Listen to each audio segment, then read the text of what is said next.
You're tuned in to Real Talk with Tamara, where conversations are real, voices are heard, and the real stars here. The real stars here. No filter, no fear. Truth in the mic, let the whole world hear. Stories unfold, voices sincere. Welcome to the place where the real stars here. Life and love to the latest news. Community voices, different views. Breaking it down so we all stay clear. Honest conversations live right here. Speak your truth, let it be known. This is the space where your voice has a home. No judgment here, just real and clear. Real talk with Tamara, the real starts here. Real talk with Tamara. Real people. Real stories. Real truth. How are you, Damon? I am doing fine, Tamara. How are you doing this evening? I'm doing really good. I want to take this opportunity to introduce you guys. Today, I will be interviewing Mr. Damon Morris Curry. He is running for Shelby County School Board. Y'all know we talk about the school board a lot and everything that has been happening on this show and how important it is to get the right people on there, right? But he's running for District 9. And believe it or not, Damon, I have a lot of people that look at this show from the Orange Mound area. You know, I covered the Young Dolph case. I was very dedicated. And so I had a lot of people to tune in to the show and just stay with me just from covering that case. But I'm glad to have you on today.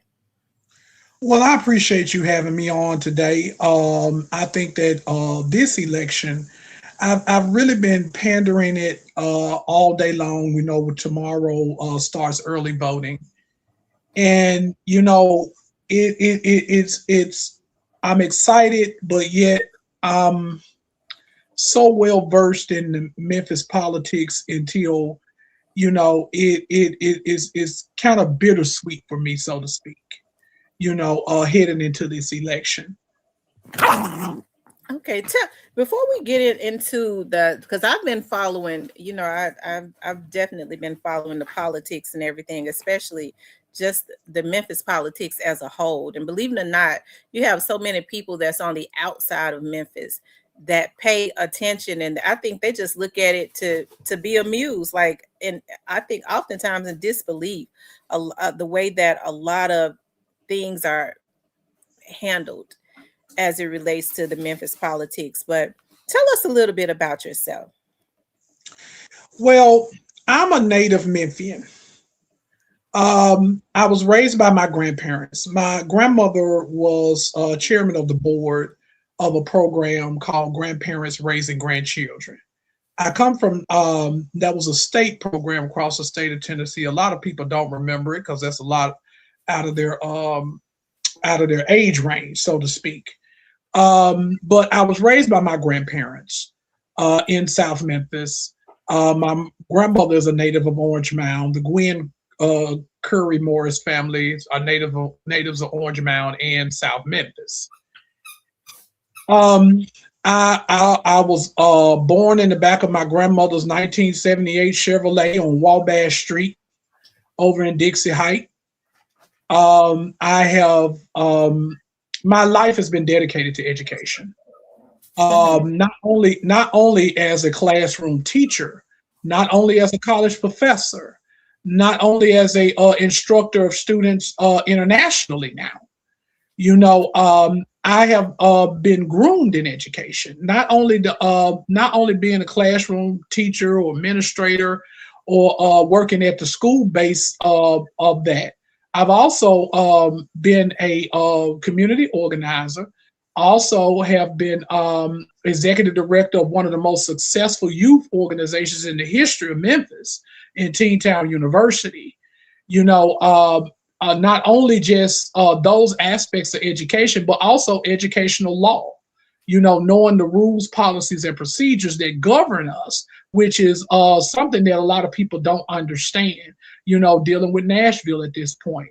I'm a graduate of Lamont College. I have a bachelor's in political science, pre-law, and international relations. I also have a master's degree in public administration. I have several certifications from several high-profile universities, Arizona State University, where I was a college professor. I have certifications from Howard, Harvard, Princeton, in contract writing, grant writing, things of that nature. I have an extensive education. Education, has been my life. I taught in Legacy Memphis City Schools for 22 years. Schools Sheffield, Treadwell, American Way Middle, and Windridge Elementary Schools, so to speak. So I've been very versed and have been a very big advocate with my 3 children coming through Legacy Memphis City Schools, and one of my children who actually graduated during the merger. So as far as me being an advocate for education, that's part of my career. I believe that building that foundation for students and making them productive community members here in Memphis and Shelby County, when we're talking about job growth, when we're talking about social economic issues, when we're talking about, I just asked a candidate last night that's running for assessor of property. I said, there's even things that I think we need to get an outside the box approach thinking to education in Memphis and Shelby County. So, we'll probably divulge a little bit more into that, but that's a little bit about my background. It's nothing flashy, nothing, I haven't torn down the world. I just have advocated for children. I just want you to know, just sitting here listening to you speak about all of your certifications and your education, it is definitely a big deal. I'm looking at my live chat. She said, "Oh, okay, then." I mean, it is definitely a big deal. It's something because I'm in school now and I'm finishing out my degree in pre-law, and it's funny, before you even said that, just listening to you, even on your Facebook, sometimes I've been very impressed, and I'm not easily impressed with people, especially I'm not easily impressed with people, but I have been extremely impressed with your dedication and your fight. And I was listening to you one night, and I came on here, y'all. I got that slogan from him because I grew up in South Memphis, in Clementine, actually. And when you said I'm South Memphis, what you say, South Memphis bred? I'm South Memphis born, South Memphis bred, and when I die, I'll be South Memphis dead. South Memphis dead. I got that from you. I got on here and said that one night. Now, we've been talking about the school board. Listen, I just want to take my hats off to you all. Like, it's just with the Memphis politics, and I think for a long time people have felt like, especially in Memphis, that there was nothing that they can do. But to see you all come along and see how you all have been fighting and have been getting results, and I think it's starting to, just you and the group of people that have been around you, you all are some fighters, okay? And I want you to know that's the reason why I sent you that message that night. I was like, I am just so proud of him. And I know that it's not just you, because I was looking at the Carpenter ladies and LaShanta Rudd, who I definitely support 100%. It's just been a group of you all that has not been quiet and has been rising up and giving the citizens of Memphis hope again, letting them know that they hold the power to change the politics in Memphis. Because I think a lot of people think, well, my vote don't count. It ain't nothing I can do. Yes, it is. Look at the results that you all have been getting. And I want to take my hats off to you I like to give people their flowers, okay? And I want you to know that you all have been doing a great job. I truly believe that you are going to win this race. I know, I was like, I got to get him on here because I have a lot of people from Orange Mound to the Orange Mound area to look at my show, and they need to know who to vote for. They know that I don't play about their voting because I've been having to control myself. I get on here and cuss some folks out in a minute. But I've been telling them, listen, hey, my dad was in politics. My dad taught me politics. And just to see, just how it has been in Memphis, I mean, it has been extremely sad. But to see you all rising up, and hey, I think when we have these platforms, it's good to use them for such as this, because even with this being pre-recorded, I'm going to put after this is live actually, but I'm going to download it and put it on my TV show probably one day next week. Okay. But tell us, we'll get all into that, but tell us why we should vote for you and why you decided that now is the time for you to run. Well, Tamara, first of all, a lot of people don't know, after we went through that merger and that demerger, District 9 was a new district. I ran for it the first time. I was not successful. I was just coming out the school district, and even with my fight inside of the school district internally, I ran into some of the same challenges that that the average community member is running into with the school board. Even with me being an employee and on the inside, and I'm out here ringing the bells and sounding the alarms, saying, hey, y'all, this is what's going on, inside. Even my union rep, and I'm union strong all day long. I'm a member of the Teamsters Local 667. Absolutely. My dad was over Local 1288. And my grandfather was a Teamster. Wow. So, to hear my union rep, and I have nothing against the teachers union, but to hear my union rep when they tried to blackball me out of the district, to hear my union rep tell me, hey, don't appeal this. You better play ball. And if you don't play ball, they can do something worse to you. To hear that, and now that I'm a member of Local 667, where I see the fight every time I go to a union meeting, I see the passion in people, and it's a melting pot of people in the Teamsters. White, black, Hispanic, you name it. People that are fighting for fairness. Okay, and that's one thing that drives that's one of my drives. I wasn't going to run for office again, Tamara. A group of teachers, community leaders, current candidates, plant managers, students. We were at an event, and one candidate sat me down with all of these people and just blindsided me. Damon, you got to run. My first initial answer was no. I'm not running again. I'm not getting in that machine and, running again. I said, because it's tainted. Everything in this county is tainted. Okay. I said, I'm not going to run, but they insisted. They said, come on, professor. This is for the people. You're running for the people. Come on. So they convinced me to run again for this district. Some of the people were voicing their opinions about the incumbent. Right now, how they were displeased with the leadership during the time that there was a critical time during the district, from the school board 5 situation all the way up to the firing of Dr. Marie Fagans.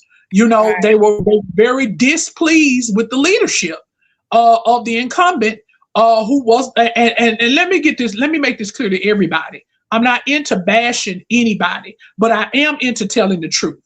I am into making you aware of what happened, because we got a real atonement problem with our elected leaders here in Memphis and Shelby County. Okay, they're playing in our faces, and they're not being transparent at all. I just got off the city council meeting, and I was just wowed by our council and our county commission. Some of them, it's not all, some of them that are tone deaf to the needs of the people. I'll give you a prime example.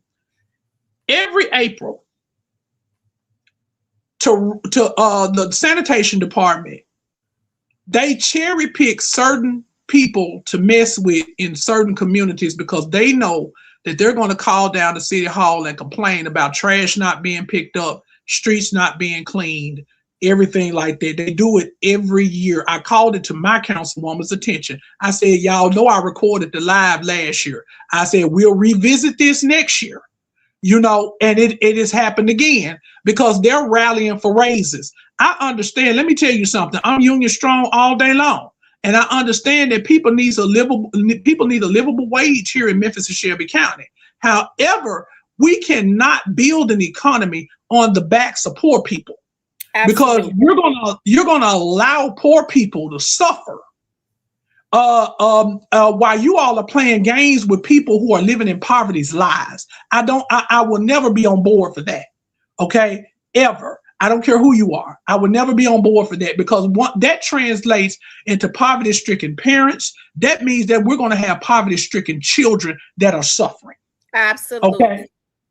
So that's how I look at it. I don't know about any other candidates. That's how I look at it. You know, and that's one reason why I'm running, because several students called me, several youth advocacy groups, Youth Minds United, my own organization that I advise, the Underground, you know, they was like, you know, nothing has changed after this new regime has taken. Only thing that they have done to us is taken away our phones, and we can't record the things that are going on in the school anymore. You know, and they said that is really not being transparent. These are students talking, Tamara. These are students talking. Wow. You know, they're not being transparent about what we're going through in these schools. Programs that have been cut, CCTE programs that have been cut. People have calling in asking questions. People that want a partnership with the district, but with this audit that just came out, everything seems to be frozen. You know, I have a classmate of mine. I graduated Hamilton High School. This is our 30th year reunion. I graduated Hamilton High School in 1996. I have a classmate who has the first full service nail school in the state of Tennessee. She has been trying to partner with the district for years. Told them free of charge. She's funding her own thing, but she wants to work with students. They're refusing to work with her. I've had her talk to council people. I've had her talk to the school board. The school board seems to be tone deaf to these things that are going on. And that's one reason why I'm running. This corruption has to stop. It's enough is enough. They won't work with her. Why do you think they won't work with her? I don't know. I mean, I've talked to her on the phone. She was the one who alerted me to a graduation program that was a partnership with Rhodes, Lamorne, and the University of Memphis, and all of the area colleges that had been cut back in December. I couldn't get a straight answer. And one reason why I was so adamant about it, because it was a program that was offered at our alma mater, Hamilton High School. You know, and I have a niece and a nephew, a junior and a freshman that goes to Hamilton High School. And I would love for them to partake in that program. You know, but now it's been cut and nobody even knows about it. I talked to a board member about it. They said, yeah, we're aware it had been cut, but they didn't alert the board. See, those are things that need to be talked about, that need to be discussed. It shouldn't be a Overton High School student who takes a CCTE class at Sheffield Career Technology Center, which is in District 9, called the incumbent, has went through his teacher. He wants to be a chef, but he's cooking on burners that you would have in a studio apartment if you were living in poverty. Wow. How would you become a Michelin star chef, which I know a lot about because we had 2 Michelin star chefs come out of Teentown University. Mm-hmm. And I know what that process looks like. So how is he supposed to get the things that he needs? And my nephew, takes the they touted that cybersecurity class that they had obtained over at Hamilton High School. It was a big deal. My nephew tells me every day when I ask, he just got out the hospital. We call him Nephew Beta. He just got out the hospital. And while I was visiting him in the hospital, I asked him, I said, well, what about the cybersecurity class? It was supposed to be such a big deal. He said, we don't do anything in there. Wow. He said, we don't have what we need. All of this technology. You and I are around, you and I are exactly the same age. When we were in school, we had, I say this all the time, we had Votech. I took wood shop. We had home economics. They taught us how to cook. They taught us how to sew. They had auto mechanic. So this was starting at Lanier over there at Lanier Junior High School. They would go over, we would be at wood shop or in home ec, and the boys would be over there learning how to fix cars. At least they knew how to use their hands. They had trades to know how to make money. They removed all of this from the schools.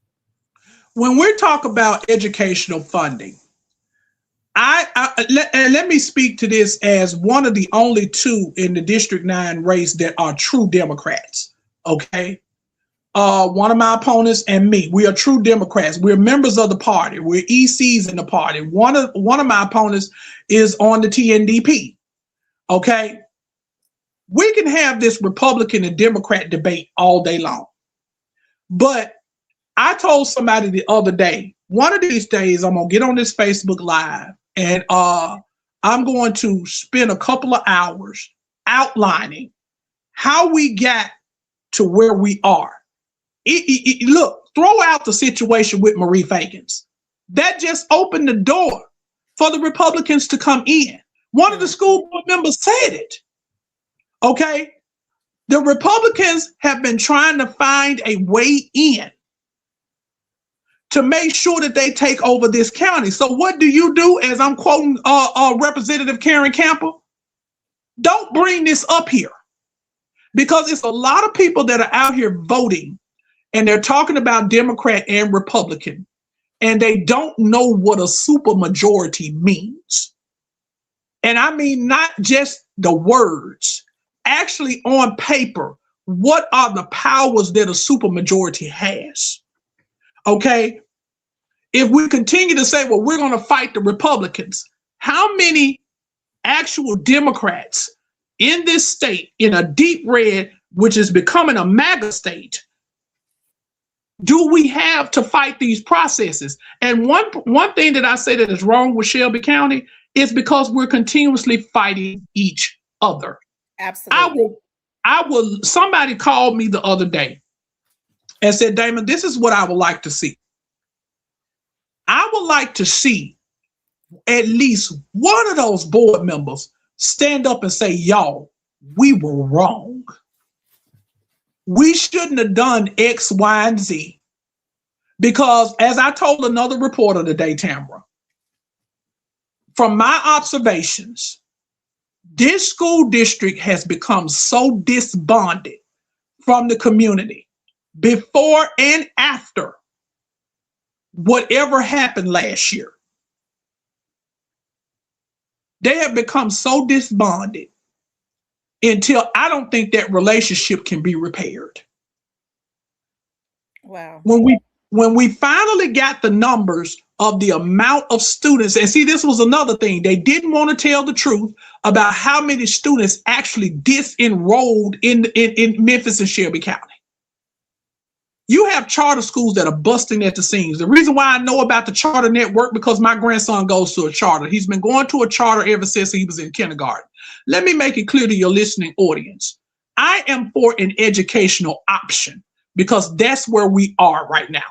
Parents, you have to take your child, go research schools and see what is the best educational option for your child.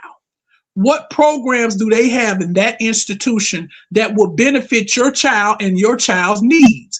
We're looking at the individual student. That's what I mean on my platform, Tamara, when I say student-centered focused thinking. Mm-hmm. You know, because I know my grandson has some challenges. Okay. Memphis Merit Academy Charter School, which is in District 9, was the best educational option for him. He did pre-K in MSCS. Okay. It was not a fit for him. In pre-K, I found out it was not a fit for him.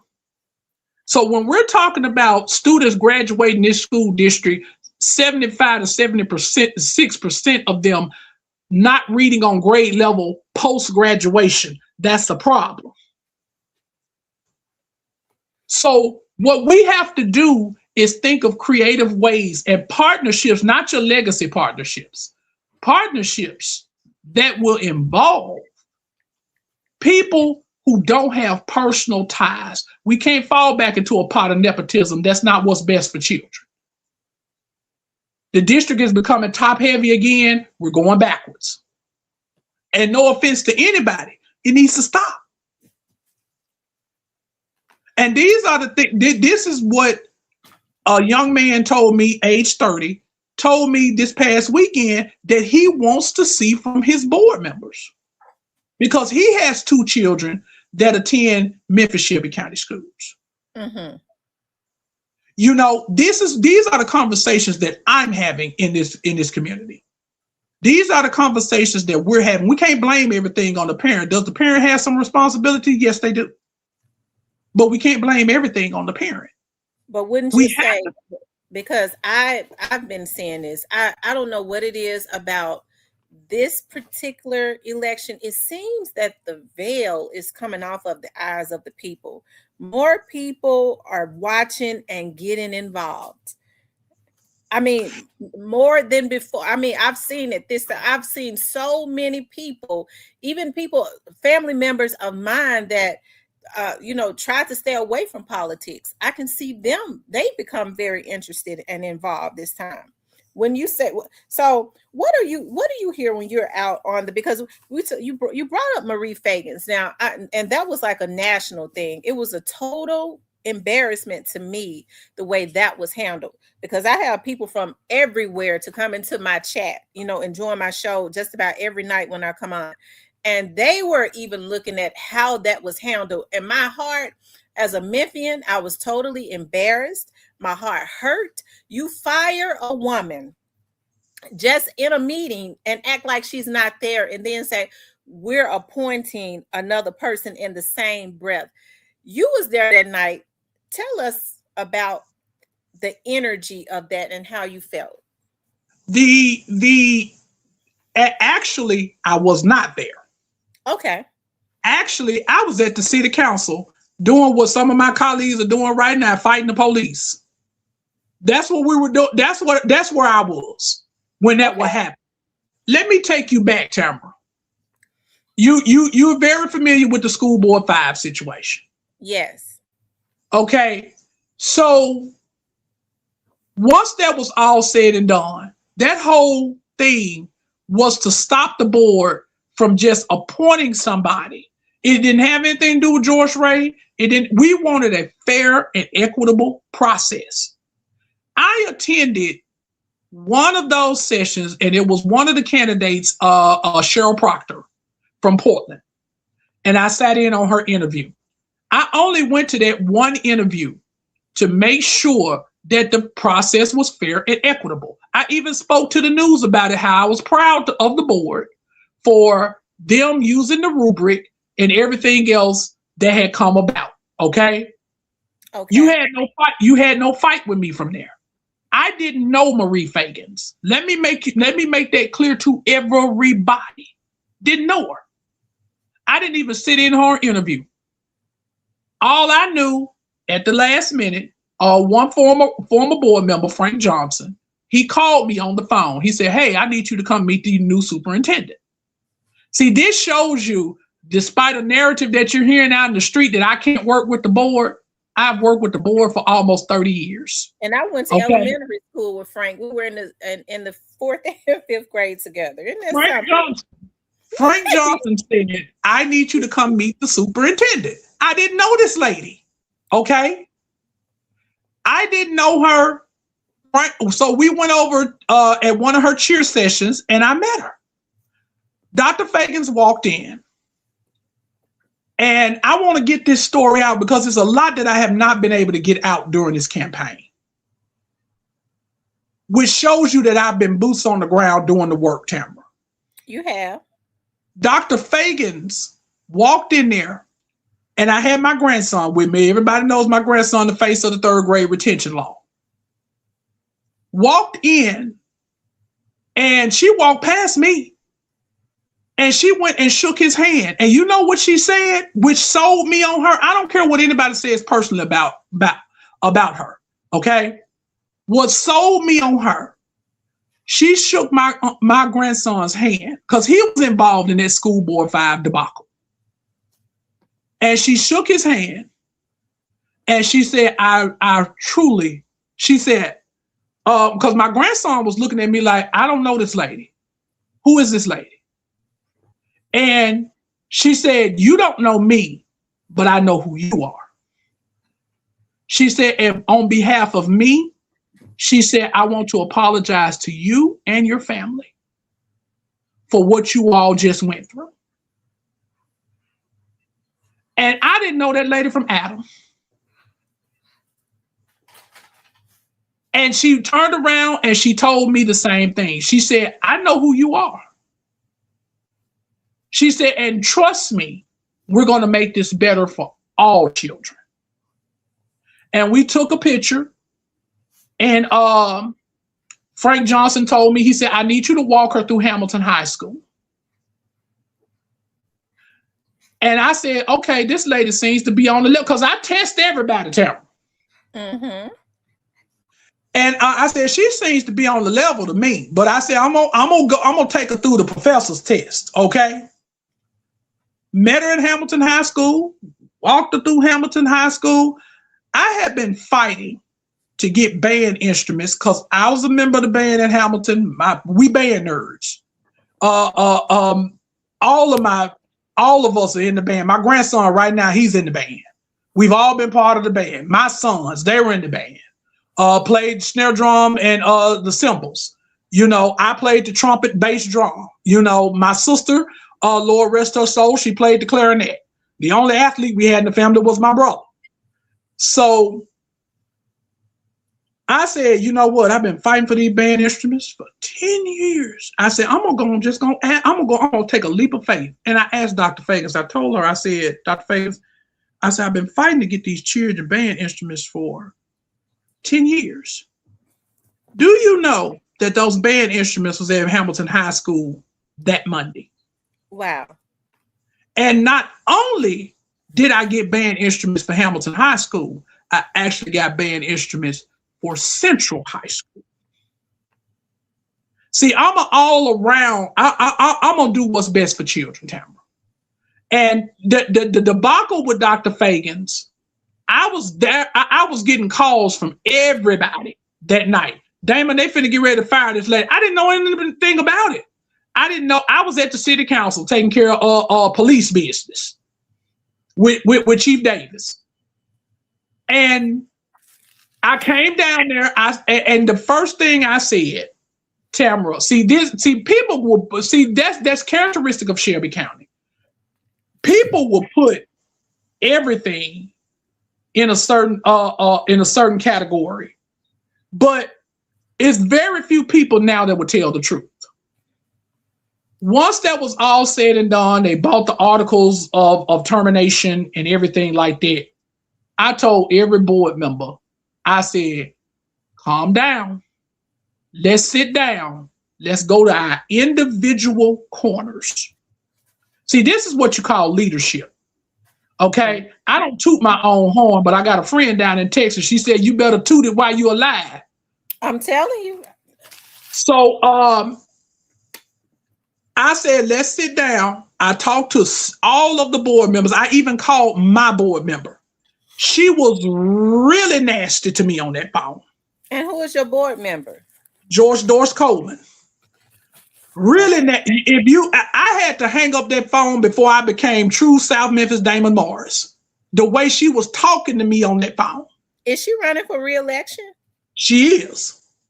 Oh wow. And I talked to the rest of the board members. I said, my idea was go into your individual districts, have a town hall. Let's have a calm down. See, I'm a diplomat first. I'm a trained diplomat. I studied at the U.S. Embassy. That's one of the certifications I got. I'm a certified diplomat. And I said, let's go to our individual corner. It was only 2 board members that took my advice, and that was Sable Ote and Tamara Porter. They had town halls to explain to their communities what was going on, what was happening, and why did they decide to do what they decided to do. I had to do the town hall meeting for District 9. I had Representative G.A. Hardaway, Bishop Charles Lampkin, and myself, and we facilitated that meeting over in Orange Mound, and we invited the whole community. That's how we got G.A. Hardaway to introduce the recall bill. Because that's what the community asked for. They wanted a chance to hold their board members accountable. We got a recall process with the city council. We got a recall process with the county commission. Why can't we have a recall process with the school board? For some reason, unbeknownst to me, and to end this conversation, Tamara, about Dr. Fagans, I had a meeting when I first declared my candidacy for a school board. I had a meeting with several well-known pastors in this community. It was a round table. They called me to the round table. A lot of them told me, you know, Damon, there are a lot of things that we don't like that you do, but you move things. And that's the heart of a true activist. You move things. Mm-hmm. And some of your methods we don't like. And see, this is what you call one of those heart to hearts. So they asked me about the current superintendent. And I told them, I said, this may be hard for everybody to believe. I don't know the man, never worked with him. I heard his name throughout my tenure in the district. I heard his name.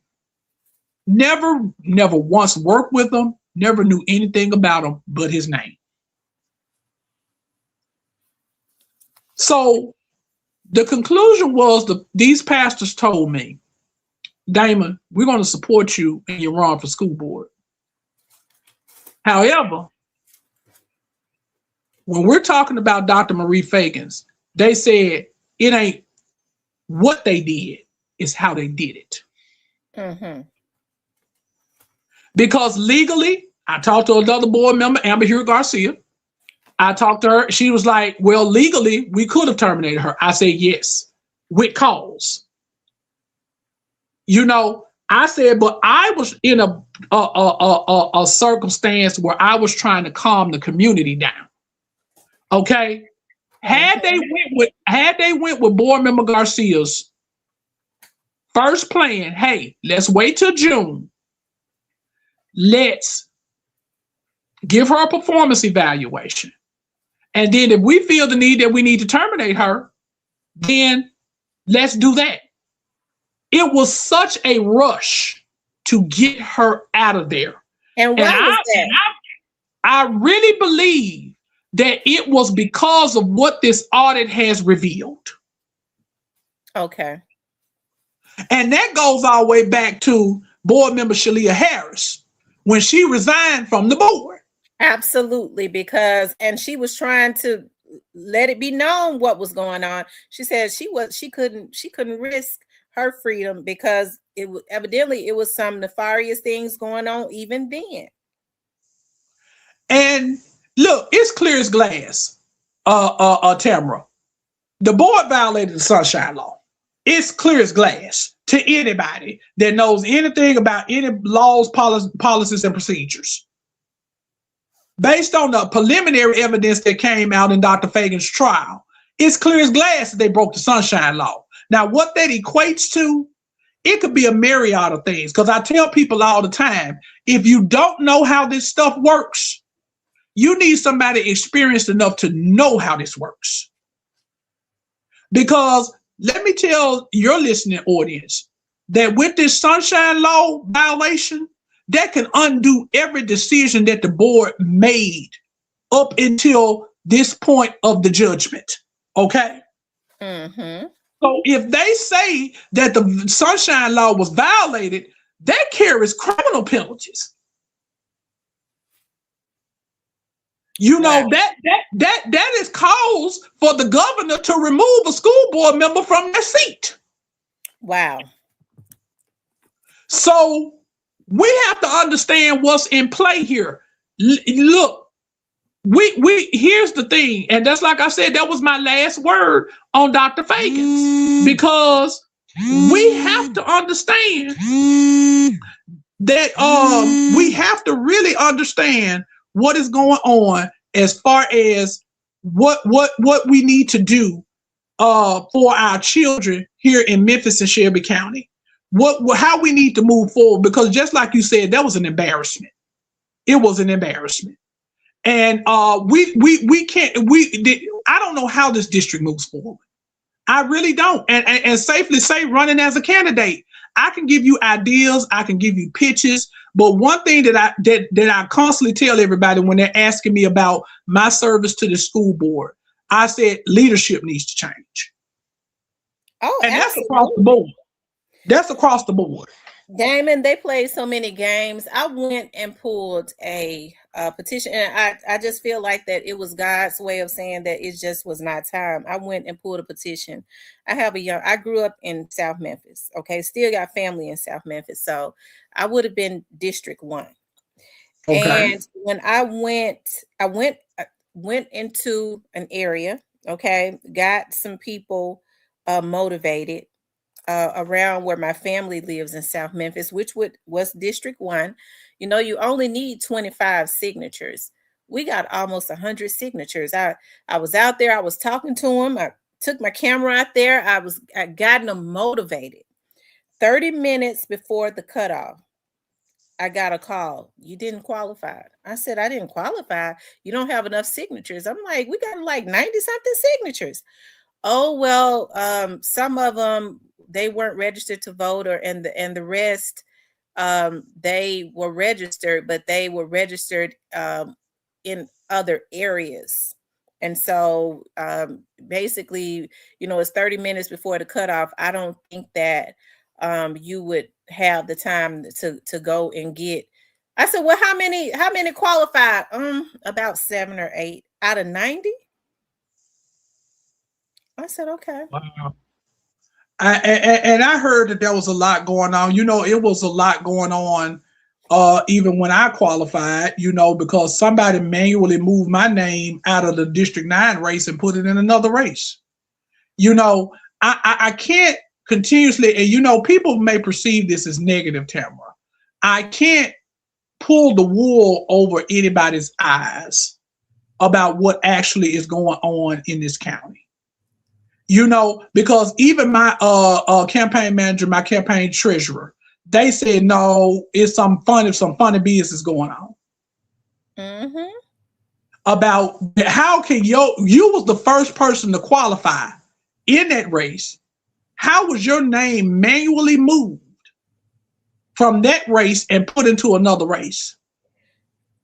Remember, Senator Rudd said that happened with a school board member this last election. If you remember what Rudd said, somehow a school board member that is on that's seated right now, they had her name on her ballot, and she was not even in her district somehow. I mean, I heard a lot going on with that election last time. You know, and it was people telling me that they'll press somebody's button and another name will come up, and they constantly do it. Here's what I want to tell voters starting tomorrow. Any issue that you're having at any precinct, once you start going out to vote tomorrow, any issue that you have, please stop it and identify it right then and there. Please do that. Don't be afraid. It is your right. You have a right to vote. Please don't let that slide. You know, Damon, one thing that I can say, even with all of the foolery, and it's been a lot of, I have to call it like it is, and I'm being nice about it, that has been going on. And I feel like being born and raised in Memphis, I got it right. I can say that it's been a lot of shit going on, a lot of foolery. Okay. What it has done is it has opened the eyes of the people. I think that's the only good thing. And it takes strong people. And I want to say this to you, please. And I know that, you know, I look at you and I like people that have a lot of strength. But I know when you have, because I'm one of those people too, I'm a quiet storm. But I know that it takes a lot of energy, especially when you're fighting for people.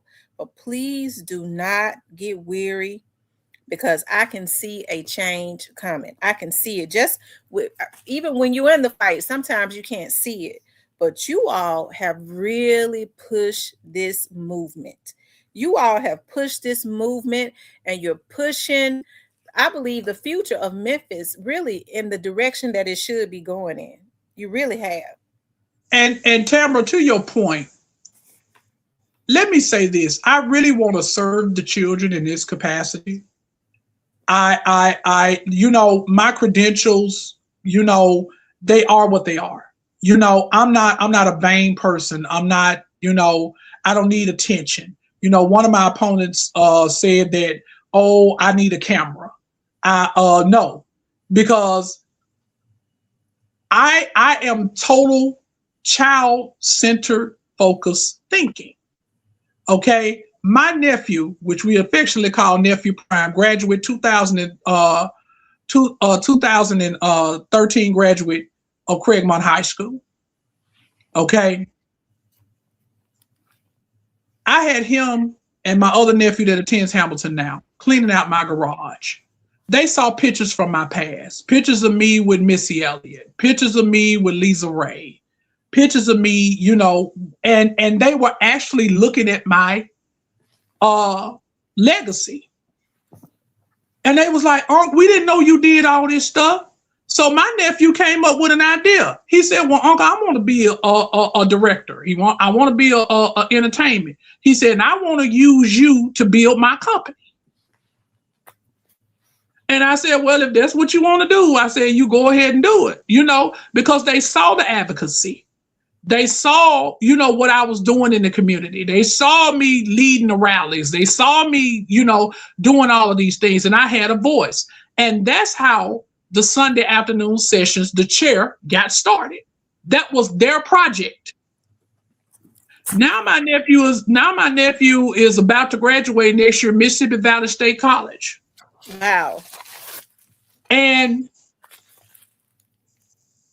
he already has offers from Hollywood by using his uncle based on what he saw. Those are the opportunities that I afforded children at Town University. They got a chance to they got a chance to dance in videos. Not the kind of dancing y'all think, but they got a chance to work. They got a chance to work with Hollywood directors, world famous choreographers,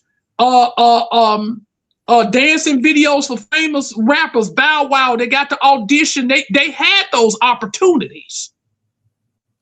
And I think that if we can provide that for these children and take it back to the simple things,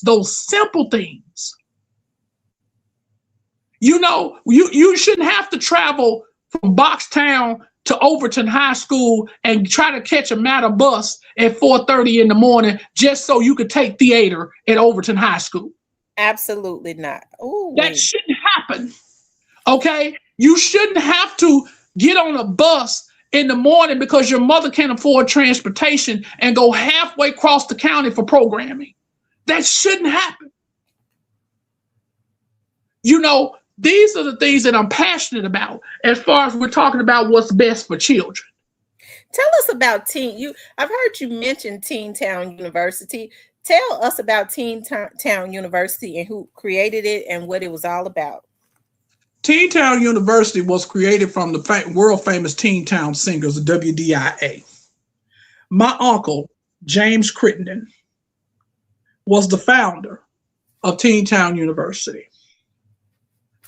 I was sent to Teen Town University with my ties with the Church of God in Christ once I graduated Lamorne College. I met Mother Pauline C. Reed, Lord rest her soul, and she was hanging on to this organization by a string.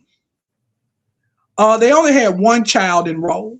I had just graduated, and I had just came out with a certification in nonprofit management, which was one of the first students to ever graduate Lamorne College with that certification attached to my degree. Through a program called American Humanities. It's called the Nonprofit Leadership Alliance now. So I took it to the streets. I went up in the Belts Apartments. We were right 1925 South 3rd Street. I wrote a grant proposal. I burnt midnight oil. I said, well, let's bring this organization out of the trenches. And in 1 year, one calendar year, 365 days, I took that organization with one child enrolled to 925 kids in a year. Wow. We provided everything. Teen Town was your one-stop shop: mental health resources, AIDS resources, childhood obesity. We had a community choir. We had industrial kitchen. That's how we had 2 Michelin star chefs come out of Teen Town University. It was your one-stop shop. We had the athletics. We had the cheerleading, the dance, the majorettes, all of that stuff. Everything you can name. Nothing you could come in Teen Town University and ask that you wanted to do as a child that we did not provide for you. From the church house to the schoolhouse. And we had partnerships with every school that those children attended. We had private schools, children that came to Teen Town University. We had charter school children that came to Teen Town University. We had Legacy Memphis Shelby County school students that come to Teen Town University. And every one of them that you will bother to talk to, they'll tell you was some of the best times of their life. So I have the formula, as I said before. I have the formula, Tamara. Mm-hmm. So it just goes back to the old school way of approach. Early literacy. I had an award-winning after school program that I was a teacher. I would leave Sheffield High School. I would go to Teen Town University. I bought Teen Town University inside of Sheffield High School. So when we want to talk about partnerships and what I've done in this community and what I've done in this district, no other candidate, including the incumbent, can stand on my record. Absolutely. Let me ask you something. You hear a lot of people in the community speaking about now they feel that board members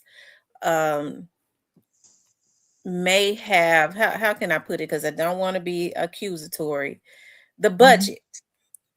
Mm-hmm. There are some that's on the board now, they may have ran because everybody is after that big budget and ways to try to get their hands on the money as it relates to the school board. What do you say about that?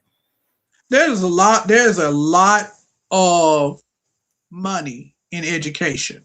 Now, mm-hmm. is the classroom seeing that? No. But across the board, there are a lot of people, and I'm gonna be fair about it, that are making a lot of money off of education.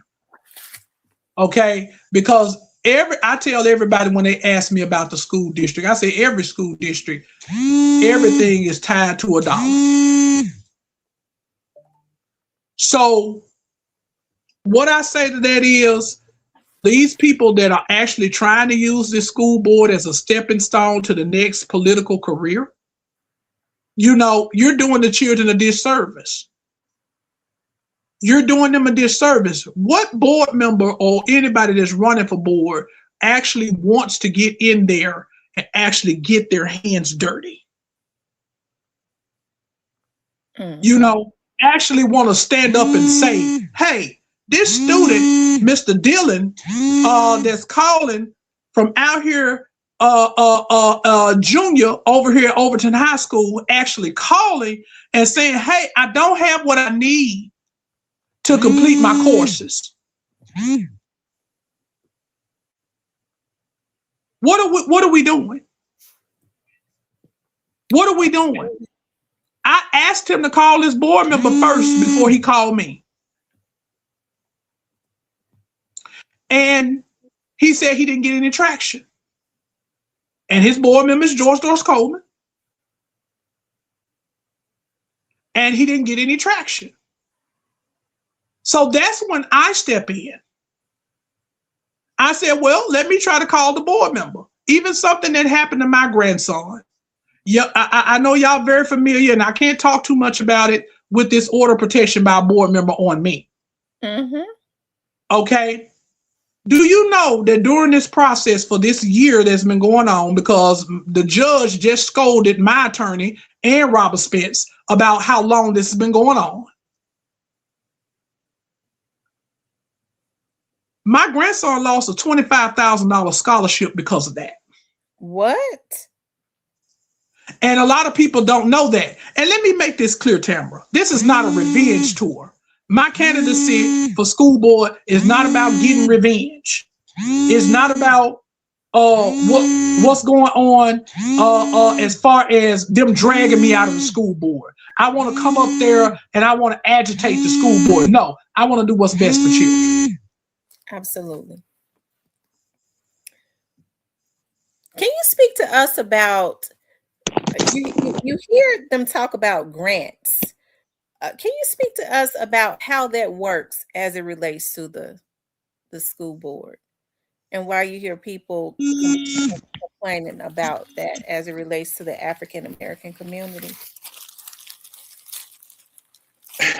The grant process, of course, has been compromised. You saw that coming in the audit.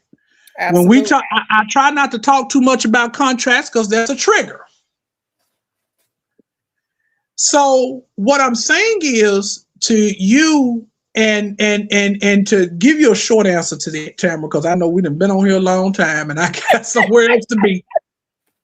To give you the short answer to that, Tamara, you know, we got to streamline all processes of the district. I think the superintendent is trying to do that, but a lot of people in the community are telling me it's a little bit too little too late. So I'm gonna ride. I'm gonna have you take a ride with me for a minute. Okay. And because we're enjoying this conversation. Because I got to go pick up my grandbaby, but anyway, you can ride with me. Okay. But anyway, what I'm saying is, and I know I'm walking in darkness, you all. So let me make sure that we understand, Tamara. Because they, you know, with this grandson of mine, I got an adjustment that I got to make to schedules and, you know, TCAP and everything going on. Hey, but Damon, Tierney says she knows you. Tierney Allen. Yeah, she probably does. I tell everybody, if you're looking for me, just ask for the professor. So, they'll tell you where to find me. So, you know, Tamara, what we're trying to get straightened out is these processes need to be streamlined and they need to be transparent. I just told one of my biggest advocates that transparency in Shelby County seems to be non-existent. So that's what we're talking about here. And with these contracts and with these grants, we got to have partnerships. We can't no longer allow our friends to be we can no longer allow our friends to be the ones that get these contracts. We actually have to seek out people that are actually doing the work. Know what kind of grants to get. Know what kind of grants that we need as far as children are concerned. So we have to understand that when we're doing these sort of things in that order, we have to understand that also. Now I'm gonna be talking to y'all through this call. I think it is transferring over to his car. Hey, somebody has to stand up and say, hey, enough is enough. It's time for us to get some change in these things, in these processes. These processes have to change. These processes have to be streamlined. These processes have to be, we can no longer continue to do the same thing over and over and over and over again.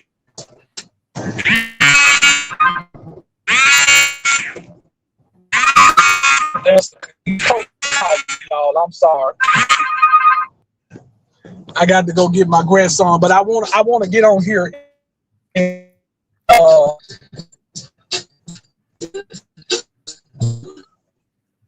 I got music playing and everything tied to my phone. Can you still hear me, Tamara? I can hear you now. Hello? Can you hear me? Okay. Yeah, everything. Okay. Yeah, I can hear you. Okay. So yeah, we need to streamline these processes. And we can't keep on doing the same thing over and over again, expecting a different result. That's basically what it is. Damon, my audience wanted, because we talk about this all the time. Why was cursive writing taken out of the schools, and what can be done to get it back in there? Because when you talk about taking cursive writing out, you're taking our children back all the way back to slavery days when they couldn't sign their names. That was, Tamara, and I got to put on my Democratic hat.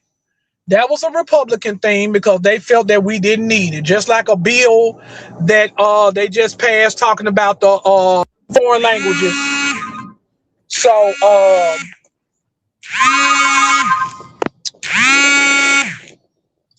talking about the foreign language that we didn't need, we don't need those anymore. But I think that's far away from the truth as possible, because we do need cursive writing.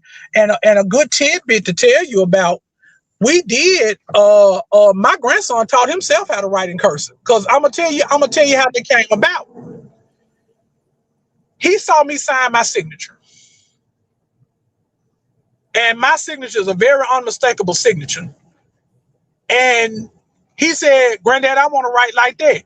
And he went and he taught himself how to write in cursive.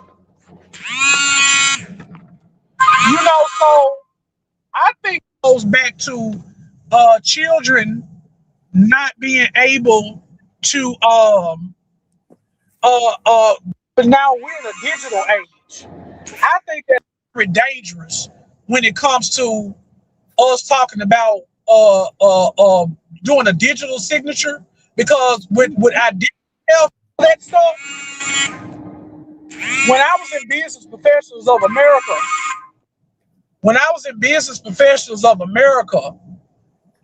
back in high school, back in Hamilton,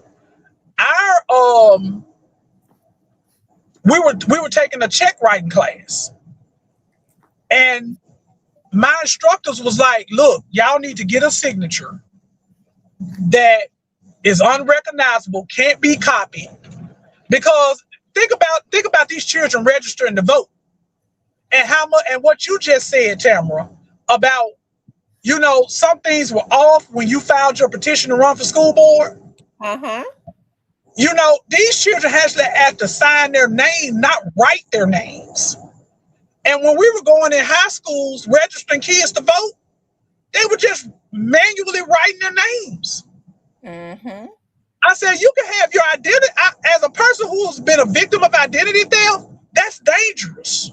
Yes, it is. That's dangerous. That's why I say no. If you see, I just went through a situation where they changed some of my medical information. And I asked the lady, we got to go to court about this. I asked the lady, well, what did I sign? Well, no, it was electronic. I said, ma'am, I will never in my whole life give you authorization. I said, if my signature ain't on a piece of paper, I didn't do it. Because that's the first thing I'm going to ask for. I don't do business like that. Absolutely. Let me tell you something. In fraud and documents, I've worked for the police departments just about my whole career. In fraud and documents, this is how they were able to either when people would come through there and they had their identities and stuff had been stolen. This is how they was either able to eliminate people, or they was able to arrest people based on their signatures. They look at the handwriting and, sir, this matches with your handwriting, because no two handwritings are identical. Signatures, rather. And my brother, prime example, he was brought up on some charges, and you know what cleared him for those charges was his signature. Wow. And to your point, that happened to my brother. And so that's why I think, like I said, the only thing I could think about, because I love studying about our history. I'm one of those fanatics. You talk about Harriet Tubman, all of them. Like, I could sit and look at those types of movies. Like, I find like documentaries on YouTube where they when they started doing videos and they were able to identify people that had been slaves, like back right before they died, like back in the 60s or 50s or whatever, they had gotten old. I love finding those videos and just listening to their experiences, because when you know where you come from, what you don't want to go back to, right?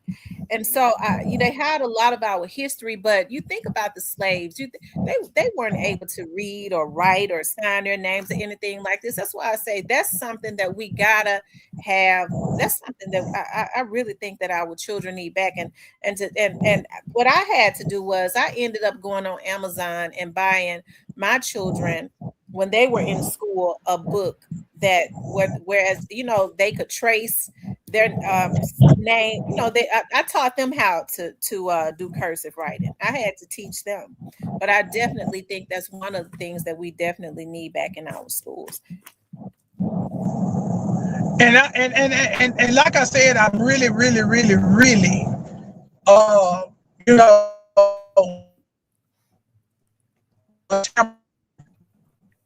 it's a lot.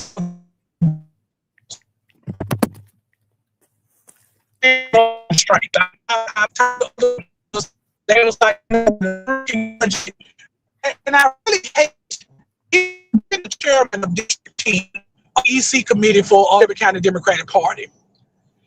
I really dislike the fact, and I fought against it. It was a friendly little spat between me and the chair about them politicizing the school board seats. And I really wasn't in favor of it, but now it is what it is, because I don't believe in politicizing education. I've never been a proponent of that, because we need more parents, less politics. And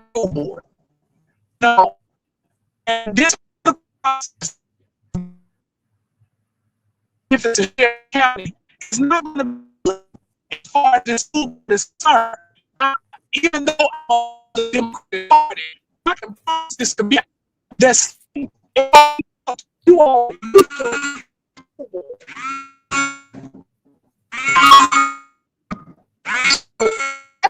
I can guarantee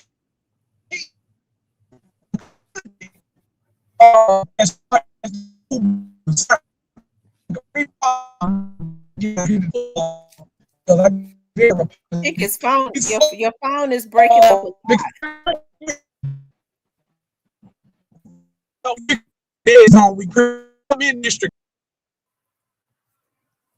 Yeah, I think that his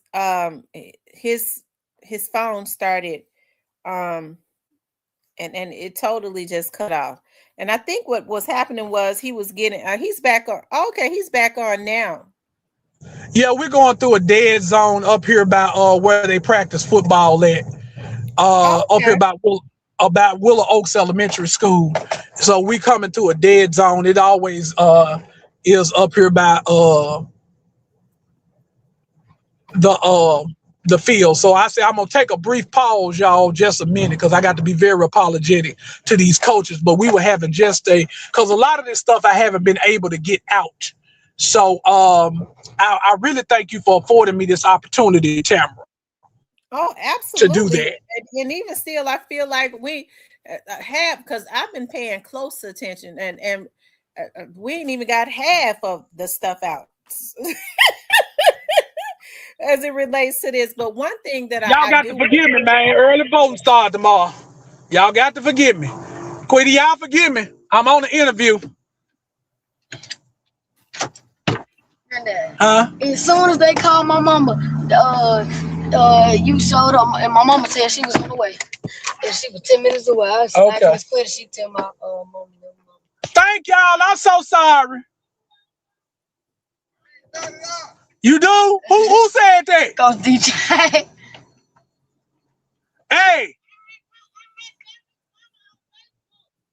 Hey, see me Friday.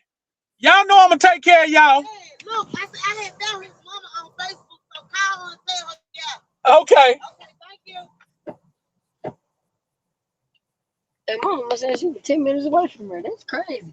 Well, I wonder where she is. I thought she was over there with Miss Kim or something. Probably so. Okay, let me. We gonna go home. You got to be quiet because you got to go home and finish. I got to finish this interview that I'm on. Let me ask you something, Damon. Do you think that teachers are making what they should be making? No, and traditionally they have not. But now I can put that on your president of the United States. Okay, because now he's moved the professional designation off of those degrees. Y'all, that right there. Teachers used to be highly when my grandmother and them was teaching during the 80s and the 90s. I don't know what was going on during the 70s because I was a baby. But when they were teaching during the 80s and the 90s, you know, it was the teachers were held in high regards. Mm-hmm. It seems like now, I think with the plan that the president has done and with those things at the Department of Education and everything of nature, I think what has happened now is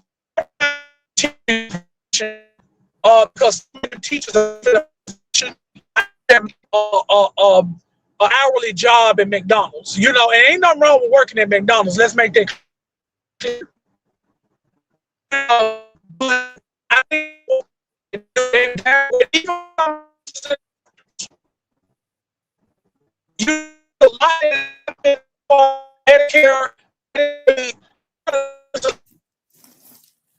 because they can't make the money like they used to make.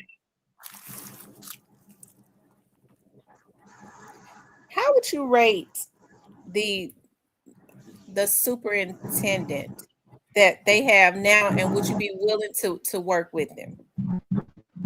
I rate the superintendent now at a 3. I did that on another interview, and another reporter asked me that. Why did you rate him a 3?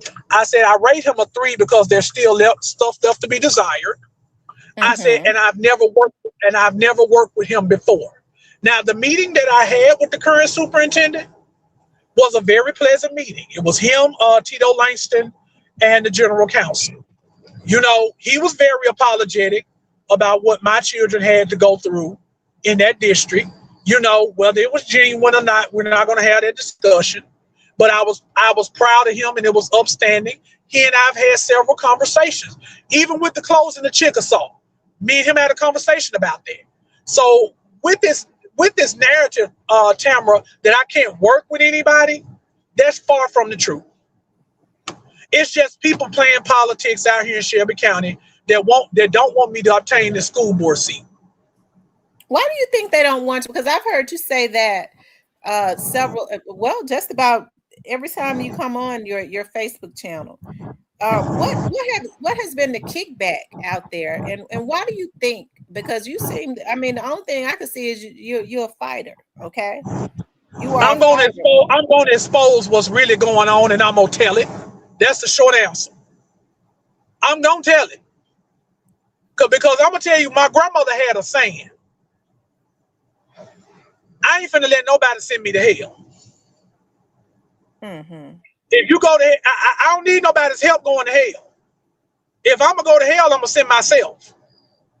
Mm-hmm. So if you're doing something wrong, I'm gonna call it out.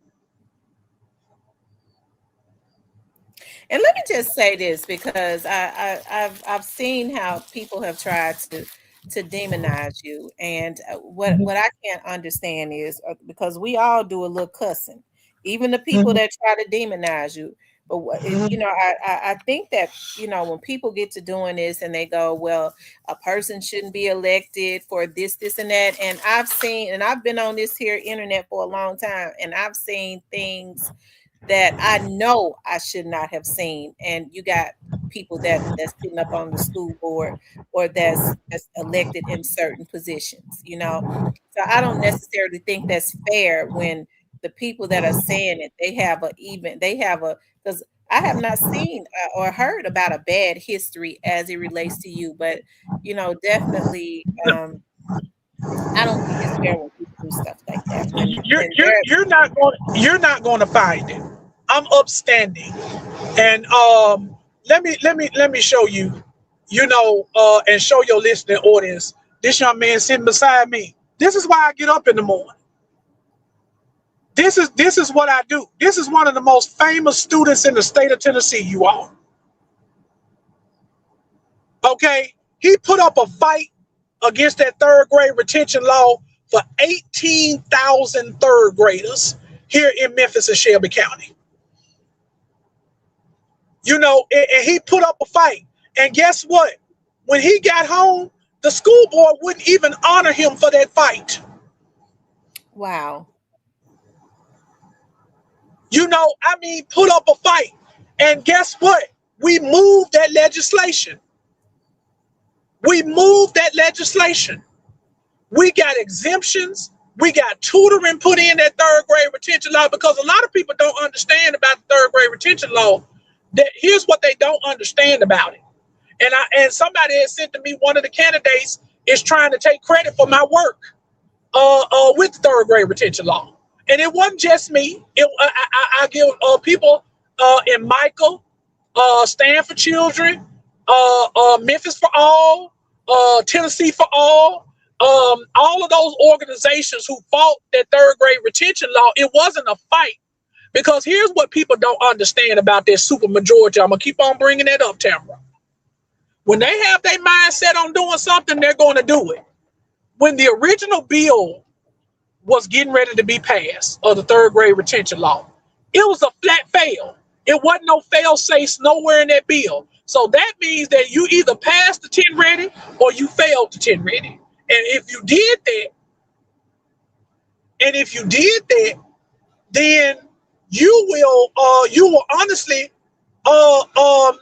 we had over 4,000 third graders that was potentially going to be held back. That means classrooms are going to be overcrowded, things like that. So we had to go up there and negotiate with the Republicans. Hey, don't do this to Shelby County. Don't do this. And see, I'm the only candidate in District 9 that has that experience and have moved legislation across this county as far as things that were being done up in Nashville. I'm the only one.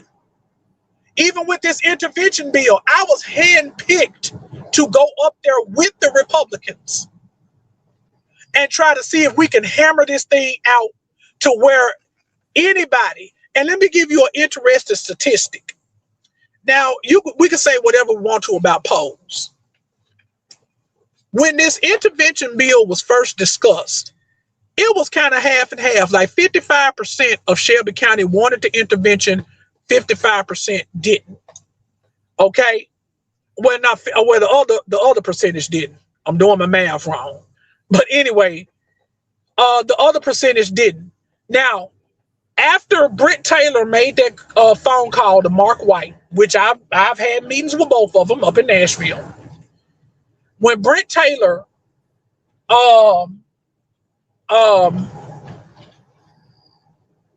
made that phone call to Mark White over the weekend about this conference committee, and they was going to reconvene the conference committee.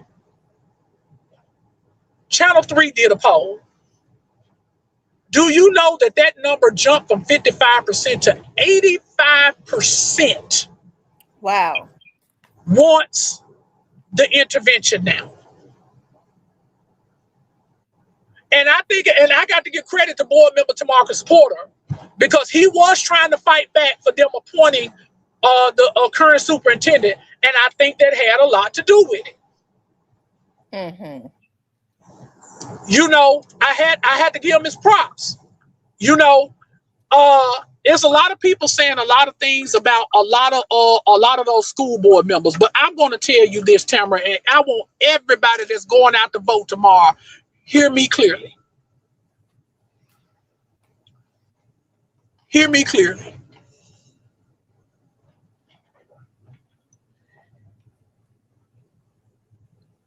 You have to understand who's pulling the strings in the background, and that's what the people are not being told.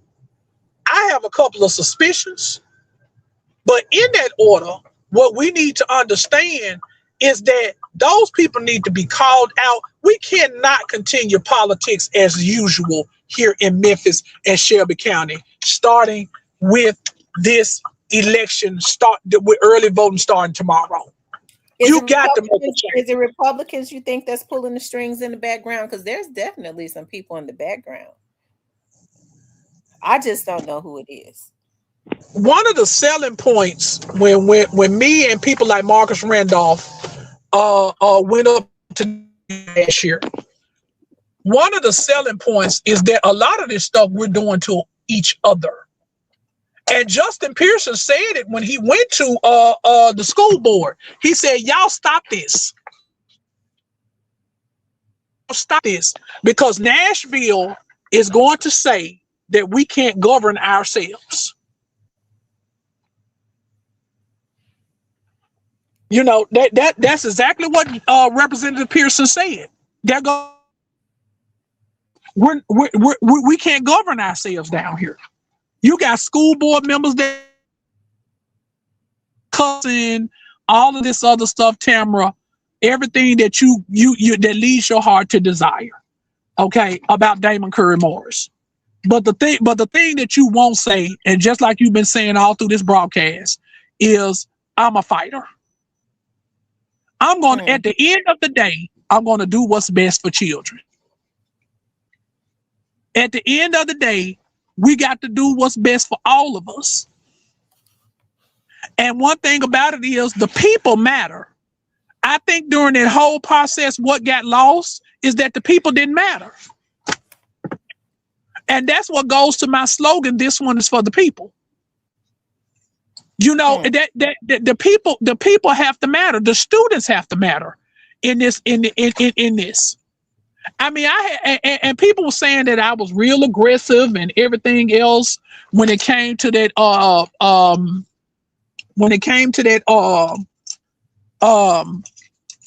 candidate forum that we had at First Congo. But I told the truth. How could you, as a sitting board member and a seasoned board member, and I was talking to both of the incumbents, sit here and talk about transparency 8 to 10 years down the road? And you're going on a platform, give us a chance. Give us a chance to correct this. You had a chance to correct it. You had a chance. The people are tired now. They're tired. Yes, they are. They had a chance, and it's no knock against them. You just didn't show enough integrity to the people during that process to say, hey, y'all, we're listening. We're gonna figure this out. Then you come up with this advisory board that you were going to put in place, which will be the same status quo. We don't need that. Absolutely. Tell us what you plan to do, Damon, once you're on the board. What are your plans? The first, when I get on the board, is I'm going to take the ethics out of the board's hands. I'm going to put forth a resolution, because here's the thing. We got to start building trust. Okay. I know education is important and we have to educate our children, but with what has happened, this board is going to have to be rebuilt. And what's going to start this is we're going to have to rebuild it, and we're going to have to put some sort of trust in the community. I'm going to bring forth a resolution that we form a real committee of teachers, stakeholders, leaders in this community, and we form an ethics committee. Parents, I want parents on that committee, and then the board, we need to vote as a collaborative to take our ethics out of our own hands. Since we are light years away from getting a recall of any type, what we need to do is that we need to take the ethics out of and show the community that, hey, we're trying to put y'all trust in our hand, and this ethics committee will do that. And it will say, we can't govern ourselves. We need some oversight. Okay. Had they done that when I asked them to do it in the first place? Do you know where they got that plan, Tamara, for that oversight committee? Where? They got that from me. Wow. I don't care about them using my ideas, because that's what it's for. That's how you work with your board members as a parent, as a stakeholder. Think about it. Who was originally the two names that sponsored that resolution for that 19-member advisory committee? It was Sable Ote and Tamara Porter. Those were the two board members that I'm closest to. Mm-hmm. Think about what Sable Ote said when she was on the news. We've been planning this a year ago. Think about the only two board members that held town halls in their districts: Sable Ote and Tamara Porter. Mm-hmm. I'm not the kind of person who says, hey, you stole my idea, you need to give me credit. No, let's work together. Now, what I do not want to see, if that resolution comes to fruition, what I do not want to see is all of those people that y'all saw standing on that stage, grandstanding, that y'all put into those advisory roles. I do not want to see that. I do not want to see. I'm finna call names. I do not want to see a Cardell Orn. I do not want to see my councilwoman Janice Washington, because she was up on that stage. I don't want to see those people. The community don't want to see those people. Mm-hmm. We want to see everyday average Joe Blows, like my next door neighbor, who's been doing pre-K all her whole career, Miss Ruby Jean Harris. I want to see people like that. I want to see people like one of my team moms who are on the East Memphis Vikings. Those people are intelligent. They're intelligent enough to know what's going on. I want to see, and also another concept I'm going to bring to the school board. The school board needs a youth council. Every board member needs a youth up under them in their district. Every last one of them, like the Shelby County Commission has the youth council, like the city council has a youth council. They need to understudy with these board members so once these board members, and I do agree with term limits, once these board members step out of their roles, they already have some people to come back around them to behind them and run for these positions. Absolutely. But that's what that in all these endorsement interviews that I'm going through, that's what I'm telling them. The two main things, this will build trust with the students. We need to find a way to build trust with the teachers. Find creative ways. It might have to be some grants involved about their salaries. Mm-hmm. You know, teachers are telling me behavior is an issue. I told the teachers union, I told them when they got rid of the Center for Safe and Drug-Free Schools, that was the worst thing they could have ever done, because now all of the responsibility is on the principals. The Center for Safe and Drug-Free Schools did truancy, they did data collection, adolescent parenting. All of those wraparound services were done in the Center for Safe and Drug-Free Schools. And once they cut that program from Memphis Shelby County Schools, that's when you saw an uptick in behavior. That's when you saw an uptick in all of those things were managed. So the teachers are pulling their hair out now because they got to manage discipline. They got to manage, they got rid of the ISS program. It's a shell of what it used to be. Where we actually did King and nonviolence training. People don't even know that. PBIS, positive behavior intervention and support. Why do they get rid of all of these programs? Because when you hear people, I've heard, that the budget is upward of hundreds of millions. It would seem to me that they would have enough money not to get rid of any of these programs, especially if it's going to help our students. When we're talking about VOTEC, when we're talking about programs like mental illness is at an all-time high. When we talk about stuff like that, we actually have the money. But I'm gonna tell you something that all of us have been complaining about. When we turn on the TV, and I believe that when you start seeing these celebrities come in and they're standing next to these school board members and they're talking about some type of campaign, they're paying these celebrities to come in. You have to pay them some type of appearance fee to come in. All of this money that they're paying out for these celebrities to stand next to them, this could be going into our school system. That's one reason why I had a problem with them downplaying the forensic audit. Okay. Yeah, it was a minuscule amount of money to $1 billion budget. I will admit that. But when you got a student over here calling me from Overton High School who doesn't have working stoves in his CCTE program so he can get the kind of stuff that he needs, that's a problem for me. I don't care if it was $1.70.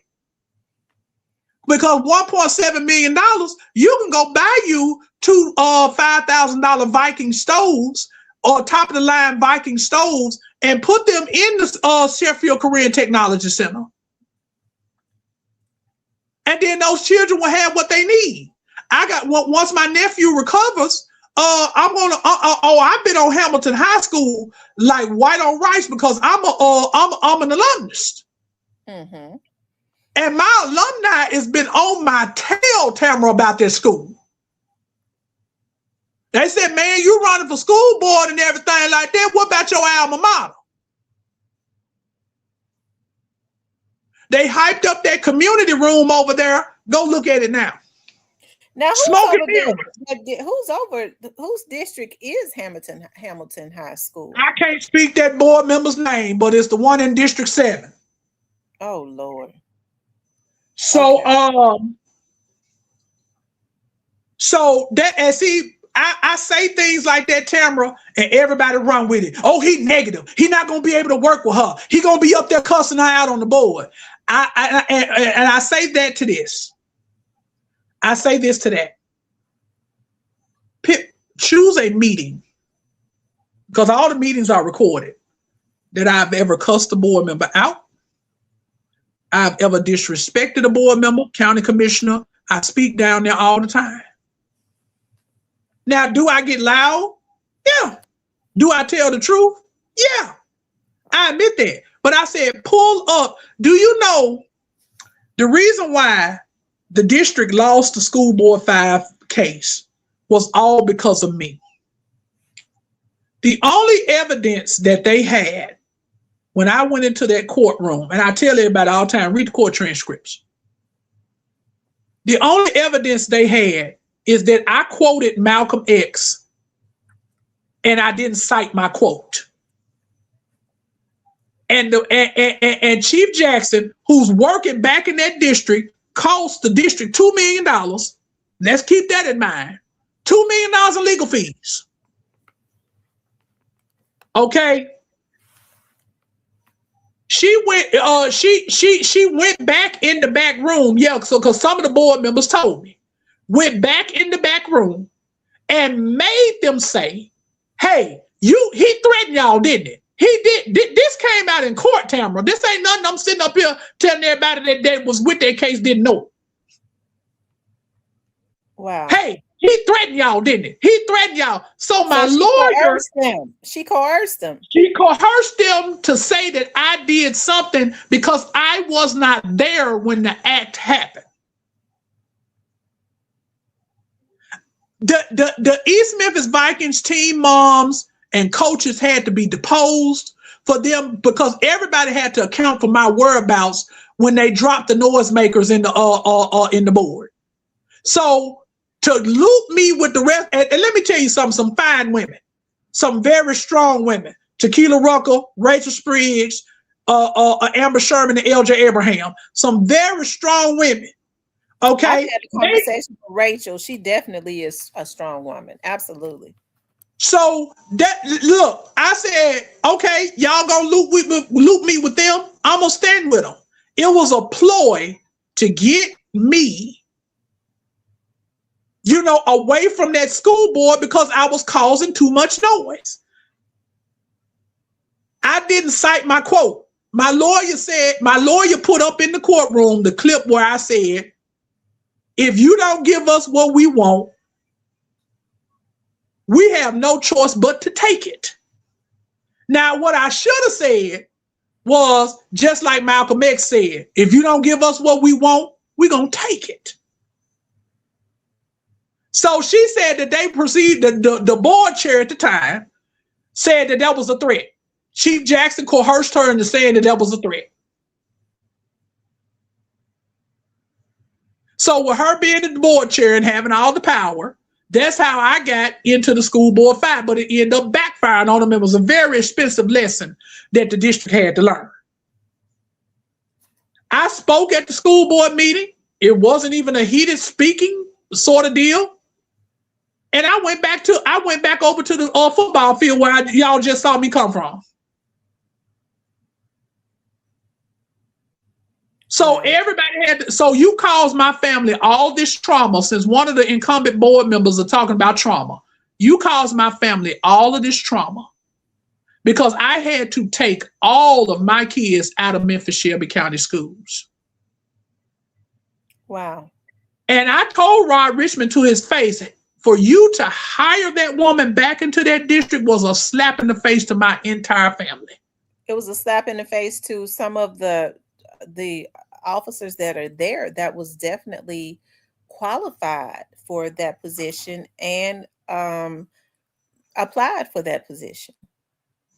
And he put an interim tag on it. See, we got to stop playing in these people's face. We got to stop playing in the people's face. That's one reason for my candidacy too.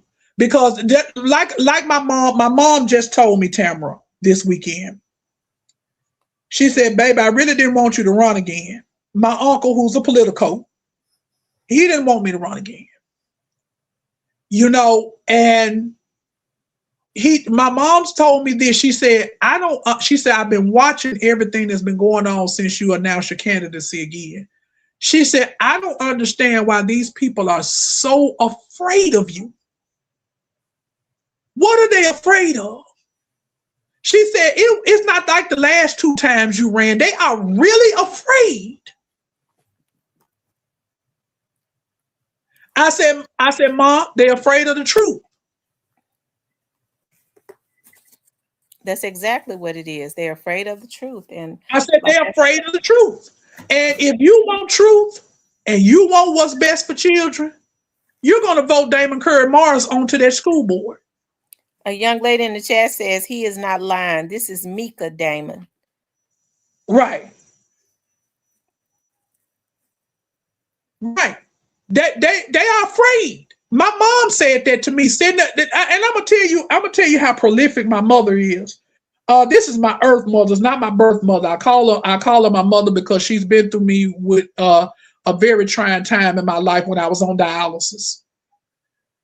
Patricia Morris, and I remember when the George Ray situation was going on, and I'll be honest, George Ray has done a lot. Now I actually got to work with that superintendent.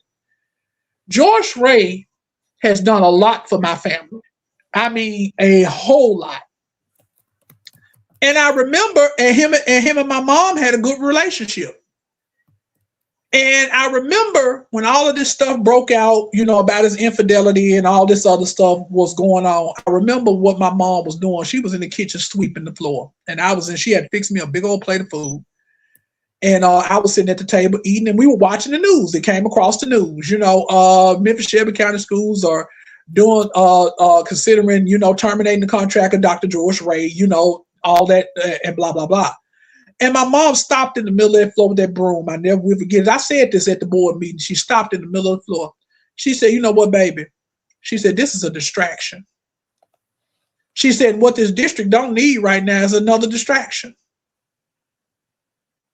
And I took that to the board. I said, I was having dinner at my mom's house, and she was sweeping the floor. And she just said that this is a distraction. I have no good. Let me tell you something about Dr. George Ray. One of the best educators you're going to find. Definitely. Without a doubt. His records, see, I speak to people's records. See, a lot of these candidates in this school board race for District 9, I can't account for their record.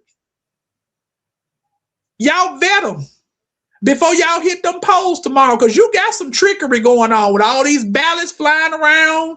All these endorsements flying around is people that want to keep Shelby County the way that it is. But we have proven, ladies and gentlemen, as we speak tonight, that it doesn't work. It doesn't work. It has not worked. It will not work. If you want something different, you're going to do something differently. Yes, my methods are very, very unscrupulous. However, they are effective. People are just flat out lying and misleading people. I've been seeing ballots with people standing next to Obama, people standing next to, they've been flat out misleading with a lot of these ballots. That's Memphis. I had a real good friend of mine, and me and him kind of had a spat today. I know you. You slept on my couch when you were working with another candidate. I know how you move. I said, I'm not trying to get into a battle of talking about another candidate. I've never done that. Go look at my other races. I've never done that. And it's some truth that my mother spoke up. They are very afraid of you being on that school board. And I think that's what's going to push people to vote for me. Because they need that voice on that school board. And they see that you are totally against the foolery that has been going on. Like I said, I've been totally embarrassed, but I love Memphis, and I love the people in Memphis. I tell people on my shows all the time, listen, I may get mad and I may talk a little crazy sometimes, but I love my city. I love the people in my city. But I think for a long time, we have definitely been on autopilot, because there have been some people that was elected that never should have been on, even if it was a dog catcher's board. They never should have been on that board, or council or anything. But I think what has happened is people are removing the veil. It took this to wake the people up, and now more people are involved. I have no doubt that you will be elected. I know you will, and I have. I just don't want you to. I don't want you to jinx me. I don't want you to jinx me. I mean, I've had several people tell me that today.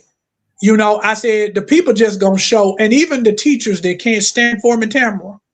Mm-hmm. Even the teachers that can't stand for me because they fear retaliation, which the district will retaliate on you.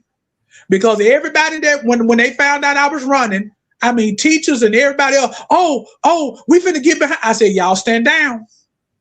I said they will retaliate on y'all. Chocolate says, I'm going to vote for you just by listening to you tonight. All right. And that's it. Now tell them, because we know you're Orange Mound bound, but let them know what areas can vote for you. Well, since District 9 was first constructed, they just did a redistricting the District 9 about a couple of years ago. So District 9 encompasses 35 schools, which includes charters and legacy Memphis Shelby County schools. The main high schools in District 9, Overton, Ridgeway, Melrose, and Sheffield. They just added Sheffield to the district, and once Sheffield was part of District 7. That's when Mr. Clay Bibb, because Mr. Clay Bibb was over District 7. And me and her had a very, very well working relationship because of Hamilton. You know, I'm always going to be for my alma mater. Just like the incoming board member, these are some of the chatter that some of the constituents are talking about. Oh, she's just worried about Melrose. There have been schools that I've walked in District 9, Willow Oaks being one of them, that I walked in and they said that she hasn't been in that school since her tenure there. You know, and let me tell you something about District 9 and its demographics. District 9 is a melting pot, MSCS District 9. You have the predominantly Black district, which is Orange Mound, and Cherokee, Sherwood Forest, over there. Then when you cross Getwell, heavily Hispanic in the middle.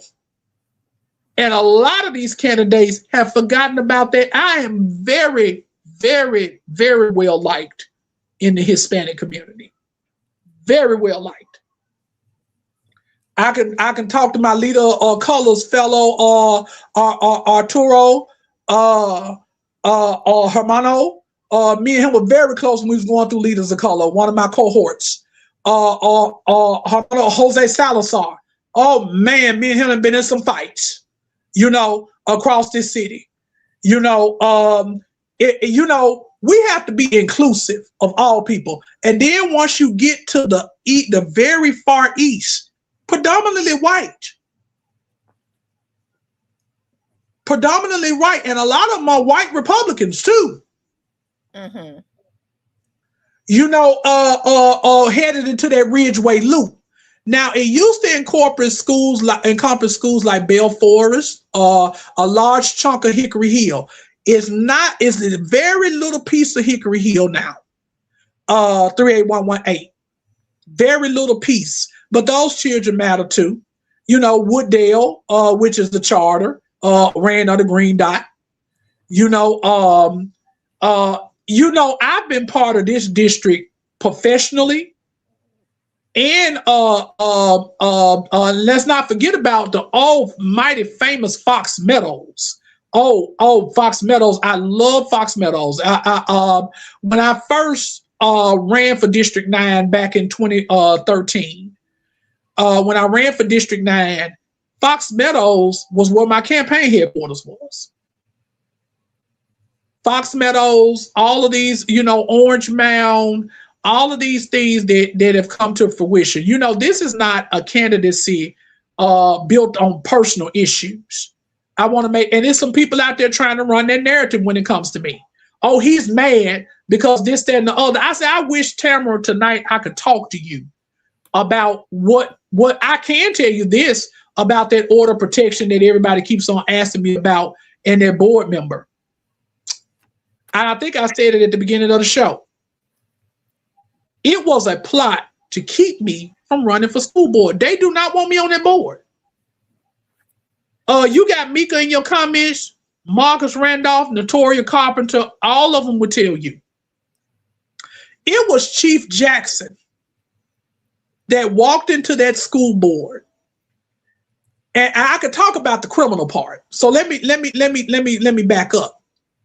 Chief Jackson, the night I got arrested at the board, Chief Jackson was the one who walked in there, got that board member out, and made her file a police report for them to have me arrested.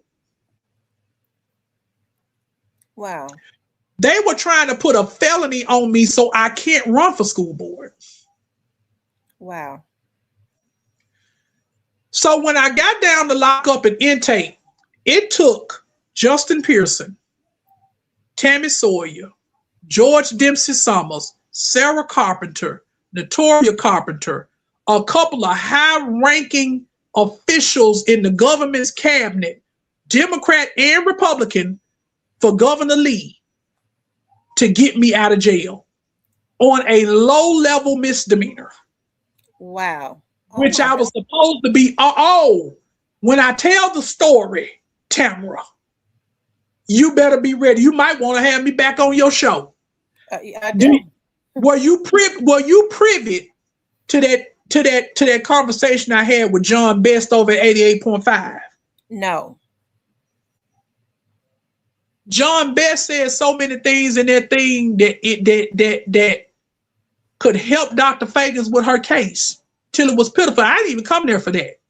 But I went into that brown envelope that I have, the same thing as Edmund Ford's binder, and I showed John Best all of the evidence. Do you know, I can say this too, do you know that with all of that has happened over this past year, this is now under the investigation of the TBI. Wow. For official misconduct, the board member herself being brought up on charges of official oppression by using her elected position to oppress a citizen. Wow. So while people like that board member down in District 7 is talking about what I did and what I said, those clips that she's putting up, I can say this because I talked to my attorneys about it. That clip that she's putting up, they can charge her with interfering in a federal investigation. Wow. Because those clips that she has are not on my Facebook. So she has to get them screen recorded from somebody. They were sealed. They were sealed. So you don't have to be a genius to figure out how she got them. Wow. So I'm just sitting, that's why I haven't said anything about it. I'm just sitting back and I'm gonna let my lawyers do it work. Like one of my critics says, see, I'm honest with what everybody say. Well, you sue happy. It's a lot of things that I could have sued the school board for after the school board fired. I haven't filed one more lawsuit against the school board because I saw what that is doing to the bottom line. This district is about to be cash poor. And that's not what's best for children. I will say this. I look at some things and you can tell when there is a machine behind certain people. But what I don't understand is I don't understand why people don't know when they are being used. I know just as well when a group of people have gotten behind somebody and they go, well, we'll put him or her out to do it because they look crazy. They kind of hide behind that, keep their hands clean, and they'll put somebody out there that they think is already mentally unstable. And I can't speak to that, but I did say that. And one of the board members that will, I believe is kind of mentally unstable. People ask me behind the scenes, what is wrong? And I said, it's undiagnosed mental health illness. I have a mental health expert that's a young man, Marlon Qualls, young man. He endorsed me for this race. He's been trying to get his foot in the door for certain things that have been going on, here in Memphis and Shelby County. Marlon has done that, and he see the trickery, he see the foolery. I had him as one of my guests, at the prayer breakfast of Shelby County Democratic Party. He was there saying, man, there's so much stuff going on around in this room. I said, you see, even him as young as he is in his late 20s can see. He's filtering out people. Mental health is a very big subject. And let me bring you back to that, Tamara. Do you remember when Dr. George Ray was supposed to open up those, he gave 145 or I think it was 175 some odd $1,000 to open up 4 mental health clinics here in the district? Mm-hmm. What happened to that money? What them clinics is? We don't have those clinics. What happened to it? See, one thing that people in Shelby County suffer from is revisionist history. They block things out. One of the board members said that when they fired Dr. Fagans. Oh, they'll forget about it. Mm-hmm. See, we got to stop playing. The playtime is over. It's time to get in there and do this work for the children. Absolutely. It's time to get in there and do this work for the teachers. I had a teacher, very good friend of mine. Me and her worked at another company together a long time ago. She called me crying on the phone. She said, I can't teach. I got 15 minutes to do this. If I go over that time, I'm in trouble. I got 20 minutes to do this. If I go over the time, I'm in trouble. These children can't learn. I mean, she was crying. She said, I'm about to go back down to DeSoto County where I came from. Wow. I said, there are teachers out here who want to pour into these children. Just like Jordan Coleman, Youth Minds United. She told me about a class that she's bussed over because they don't have it at Westwood. That she goes over and takes it at my alma mater, Hamilton High School. Y'all, these are real-time stories that I can share with y'all. Forget about what you saw, and I'm not gonna say forget about it because they did that girl wrong too. Artasia over at Sheffield High School in that situation. These are real stories that are coming out of these schools from these students. Just like when I went down to the Board of Education. See, this is my definition of transparency. I'm gonna slap you in the face with it. Not literally, but figuratively. Like when the principal out there at South Wayne High School, the children was complaining about him. One of them finally got him on tape, cussing the children out over the intercom. Wow. And they sent me the video. And I went down to the board and played it. Have you heard from him since I bust him out? No, that's not no rah-rah session. When we won the lawsuit with the School Board 5, I said that to the camera. This ain't no rah-rah session. I made a promise to this community, and I promise you, elected or not, you all, I'm going to keep that promise to y'all. I'm going to stamp out this corruption in this county. One way or another. And I said that in that breath. Excuse me. I said that at that press conference. I said, this ain't no rah-rah session. The money is insignificant. I said, I want y'all to be aware of what happened to my 8 kids that I had to pull out of MSCS schools. How I had to meet my grandson who was in pre-K over at Grandwood Elementary School, how the principal of that school had to meet me to get my child at a gas station. How I had to miss his pre-K graduation because of a false AOA. See, these are things that folks need to know about. And I'm not the only parent that is going through these things.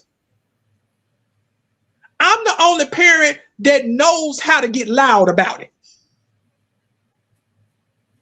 My. Chocolate says, I knew they was going to go after him when he told them to follow the money. We've been telling them that for years. Follow the money.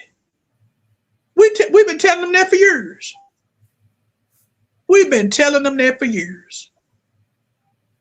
There ain't no way you talking about $1.7 million. I don't care if it's $1.70.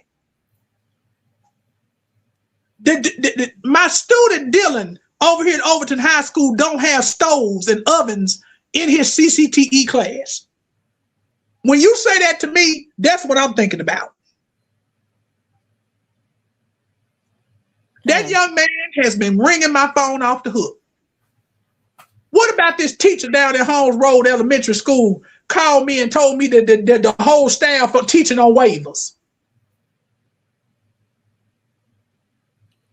Lord have mercy. What about this student that called? Let me put it into perspective for you. What about that father whose son died up there at Bolton High School on that football field? Who had to go through a reporter on a Facebook Live to even talk to the superintendent of schools? Oh my God. Come on now. Take Professor Morris out the equation. What about this 17-year-old over here at Tresvant High School that I talked to, who's going to have to deal with congestive heart failure the rest of his life at 17 years old? Y'all don't understand. As a person with congestive heart failure, you don't understand what that young man is about to go through. All because a coach wanted to win and is still an employee in the district. My God. What about this lady who called me when her son, highly intelligent young man she was trying to get into Colonial, high functioning autistic, who's been fighting to get her son in Clue ever since he was at Hickory Ridge Elementary School, and I ran into her again at the board meeting. She about to shut the board down because nobody will talk to her about her child. What about this parent who I was in a Zoom meeting with the superintendent, with the board chair and the board vice chair, who told the regional superintendent in a call, the kids just walking in and out of Hamilton High School all day long. Hamilton High School is like a jail, and I implore anybody to go in there and sit for just a few hours. My niece, they sent me a truancy letter home for my niece. How did my niece miss 9 days out of one class and she's sitting on a 98A average? Somebody make it make sense. And my brother get mad at the secretary. He said, you ain't telling me nothing. He said, if my daughter is cutting class, I need to know that. You got fathers that are being shut out these schools. My brother lost his wife. He's a single parent father. This is new to him. But he's up there about his child. And he can't get an explanation. I can't get an explanation. So here's what the board does. See, because here's one thing about it. I'm big on accountability. And I'm also big on atonement. Atonement plus integrity equals accountability. What's the first rule of mental health? You got to identify that you have a problem before you can treat a problem. So if you don't believe you're an alcoholic, how am I going to treat you? If can't nobody tell you that, hey, you got a problem, you're alcoholic. You know, how does that work? And I think that's one problem that's wrong with the district. They don't think they have a problem.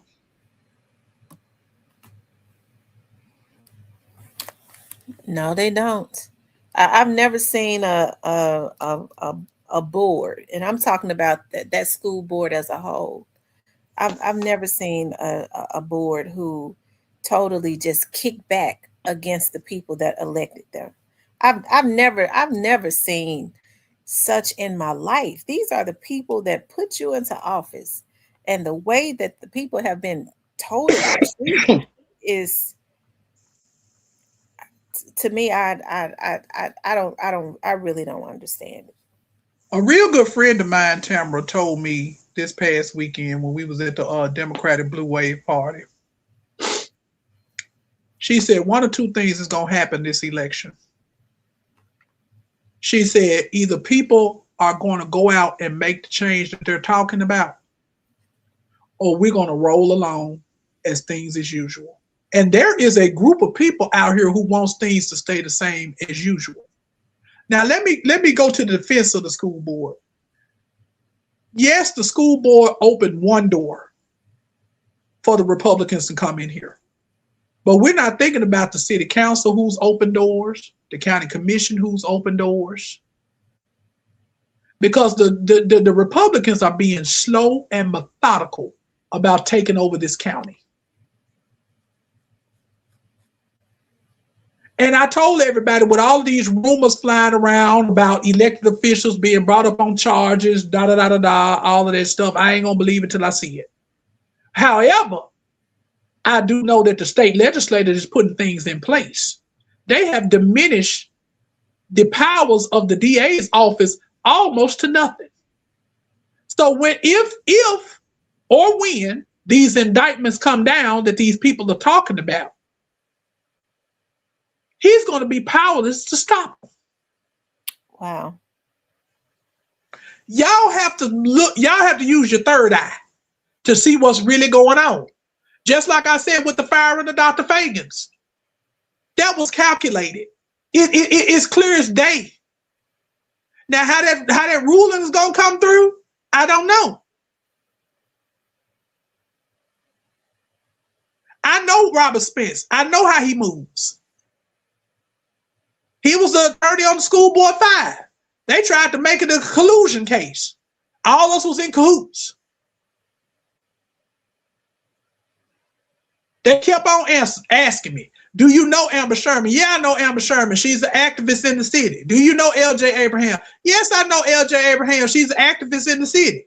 It ain't like we going out and we partying over each other's house and everything like that, but that's what he tried to make it out to be. And one of the things I pushed back on board chair Natalie McKinney about, you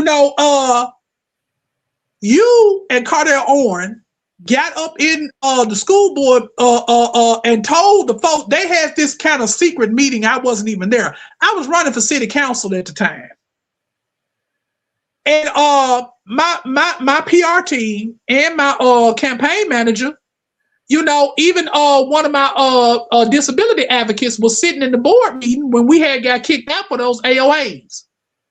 I didn't find out, and I told Natalie McKinney this to her face. I didn't find out till I got till Robert Spence was questioning me on that stand. Well, they said Cardell Owen and Natalie McKinney was representing y'all in that meeting because one of the things that got them in that case was they claimed that before you issue an AOA, it was supposed to be a mediation meeting. Okay? A lot of folks don't know that.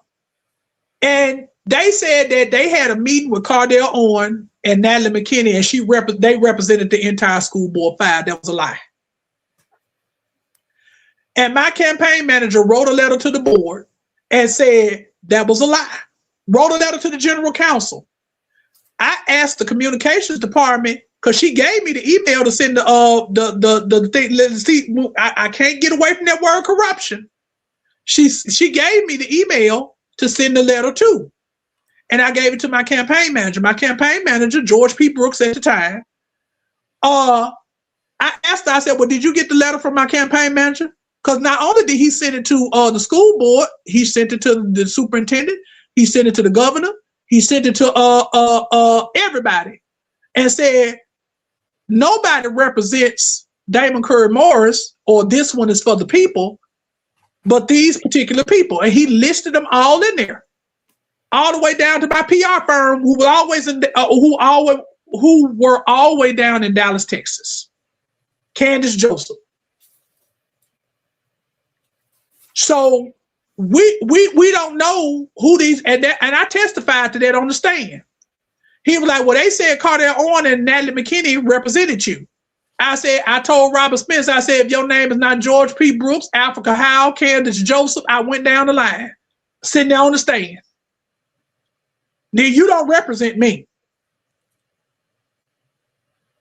Just like right now, I have an assistant. My nephew does my social media. He's watching right now. He's sitting up here texting me, telling me what to say, what not to say. So I have a team. So this is the kind of corruption, and I can sit here and talk to you for hours about this, Tamara. But we've been on the phone over 2 hours now. You know, it's just so much that I told everybody that can't get out. And everybody's asking, well, why should we vote for you? This ain't no revenge tour. I want to make that to everybody that's watching this. This ain't no revenge tour. This is serving that little young man that I just showed y'all sitting in my truck, who's had to endure a lot of this trauma. This is a necessary election. It is. It's a necessary election. And what I'm going to do is, because even on here, we've been on here like 2 hours and almost 15 minutes. When I put it on, I don't know if you've seen my show on Comcast, but I'm going to, it's an hour. What I'm going to do is I'm going to, this one will be played in part 1 and part 2. And then when I bring you back, we'll continue on. This stuff has to get out. And one of the reasons people ask me, because I remember when I started out on Comcast, I was coming on right before Thaddeus. And often in the beginning, people used to get me confused with another young lady that had been around, Thaddeus, and because our names were kind of similar. But and then I started doing my gospel show. And one of the reasons that even when I thought about, my dad passed away, I was like, well, maybe I shouldn't do TV anymore. I shouldn't do, but there are a lot of older people, okay, that don't do social media, and they still look at TV. They still believe in having that remote control in their hand. I built my audience up from 2014. They look forward to those gospel shows. When my dad passed away and I was running reruns, they was calling me, Gal, when are you going to come back? Girl, when are you going to come back? And that's one of the reasons why, even in those segments of having people on it, now technology has advanced where I can do my vlog and then download it when people can't come into the studio and put it on the show. It is necessary to keep especially the older people that get out and vote and look at TV, to keep them informed.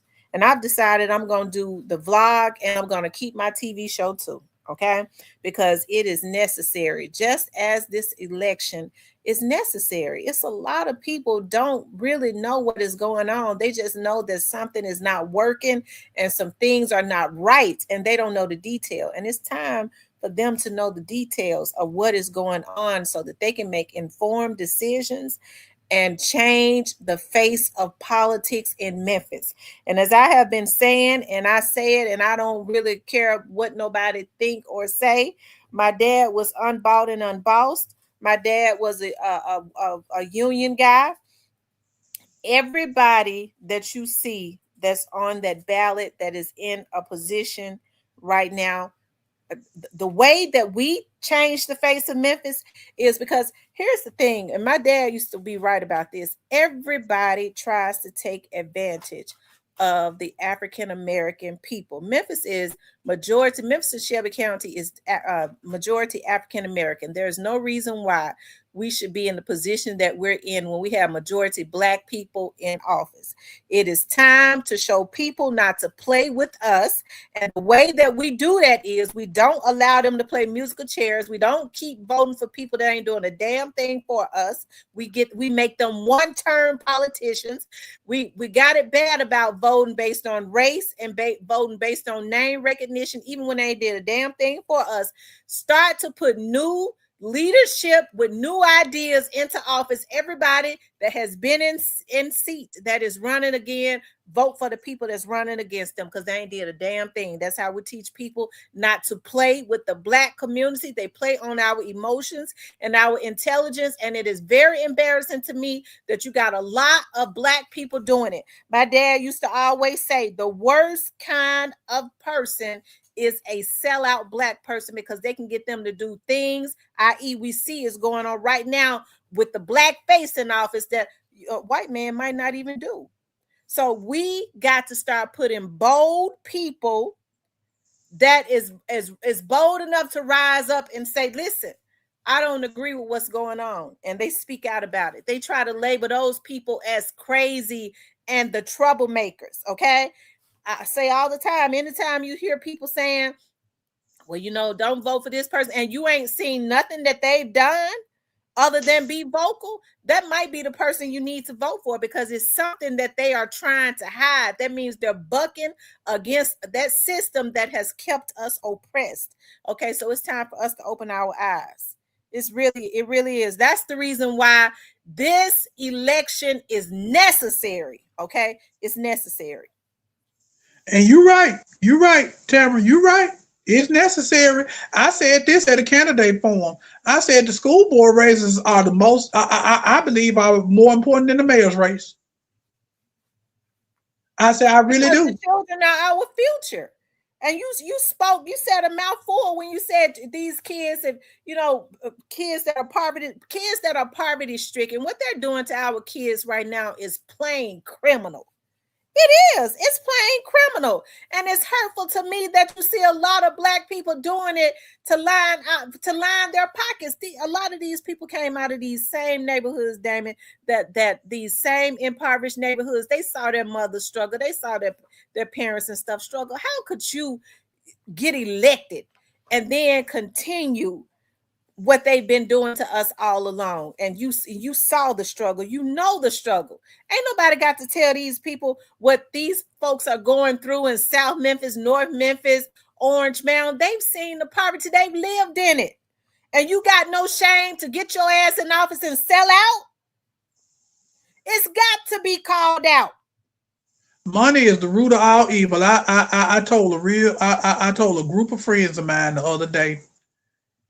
I said, because somebody gave me some information, and I know it came from a reliable source, Tamara, and they were telling me, they was like, hey, so-and-so did this to you, you know, and gave this contact to one of your opponents. And I verified that information. And I just told a real prominent group here in Orange Mound, and I told them, I said, look, y'all, I'm finna have to take a step back. I said, because Judas is real and the love of money is real. Just like I just told y'all, a real good friend of mine. I ain't had no qualms with him. If I allow you, Tamara, let me tell you something. That young man I just showed y'all in that truck with me. Mm-hmm. If I allow you around him, you got to be somebody I truly trust. And when you violate that, because if I can't trust you, how am I going to trust you around my child? Absolutely. You know, so you can say what you want to about me. You can say me about cussing, or one lady talking about me, oh, you disrespect women. No, I said disrespect. Let me quote Malcolm X again. I don't want nobody to get me misconstrued. Disrespect will be met with disrespect. Okay? I'm not going to let you run over me. Now, I'm the most diplomatic person in the world. Come on, let's have a discussion. One of the ladies that was really criticizing me on Facebook, Tamara, me and her met face to face with a real good friend of mine this weekend. And once we talked, it was all gravy. She sent me the nicest message into my inbox. She was like, she was like, I really got to know you today. And that's what a lot of people don't really know me. They know about what they see. They go by what they see. But I'll tell you, even one mayoral candidate, and he's a sitting city councilman now. He said this on the council. If Damon Morris is somewhere going off, there's been an email sent, there's been a phone call made, and nobody has responded. And that's true.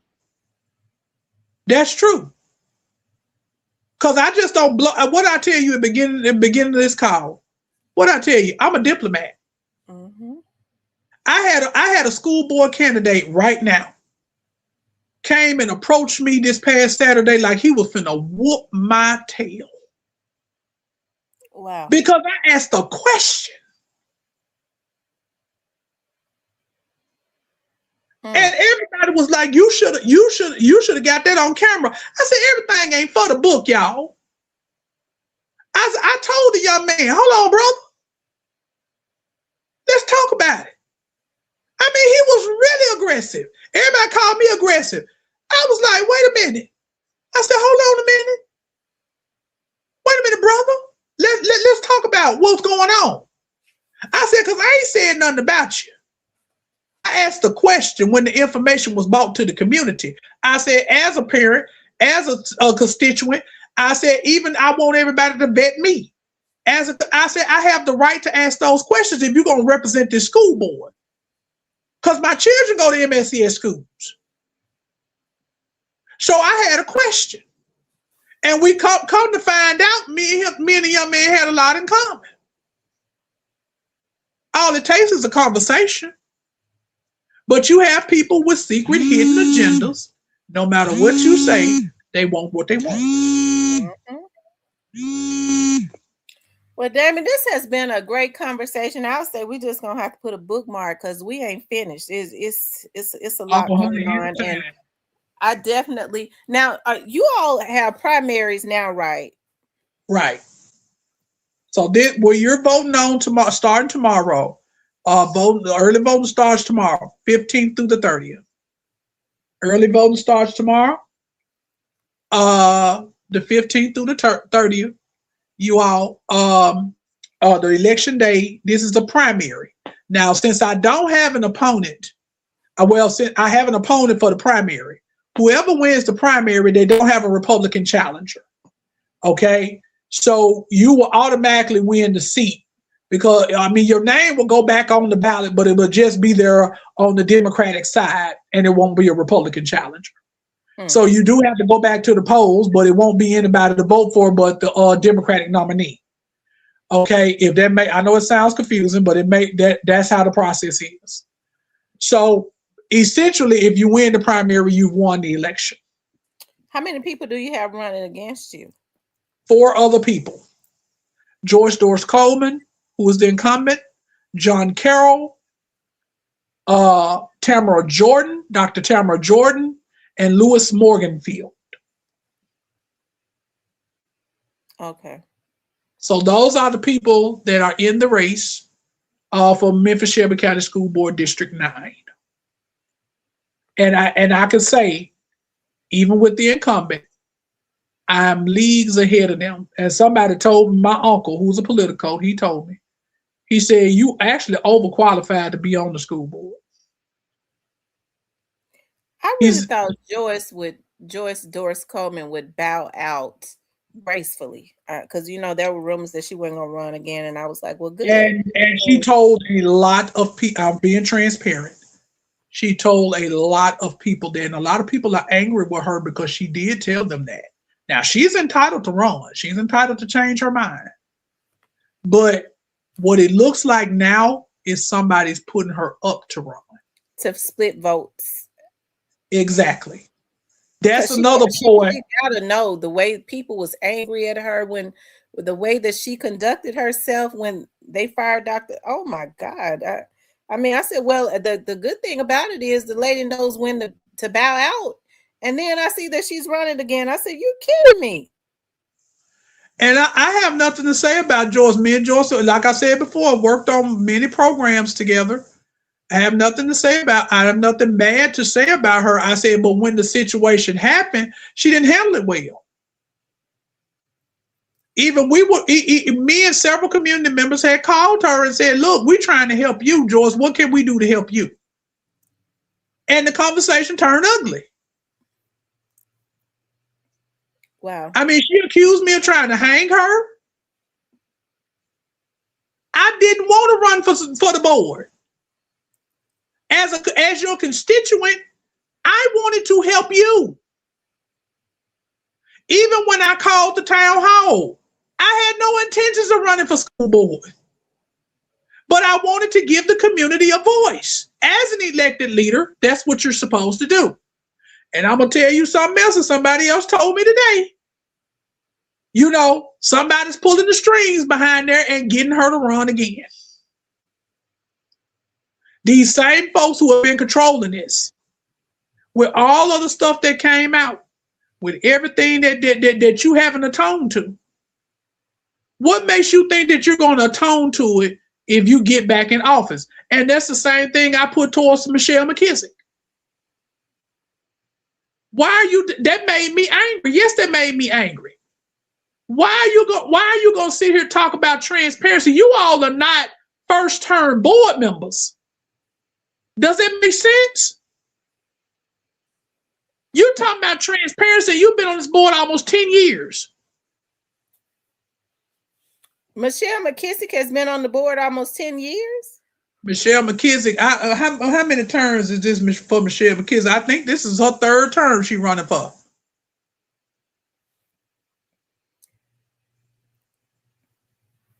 It might be her fourth. I know she's been on that board a long time.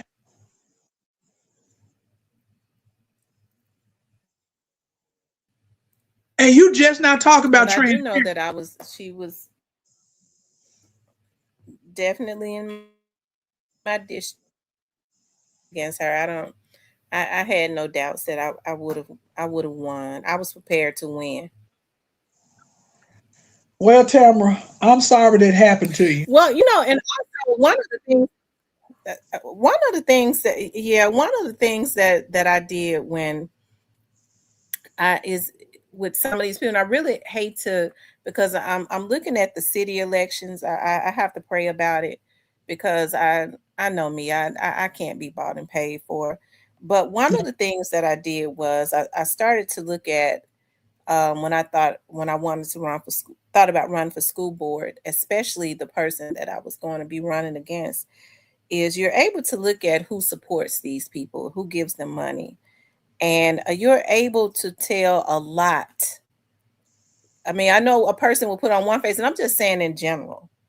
But, you know, you have to look at the people who have a consistent pattern of supporting these people.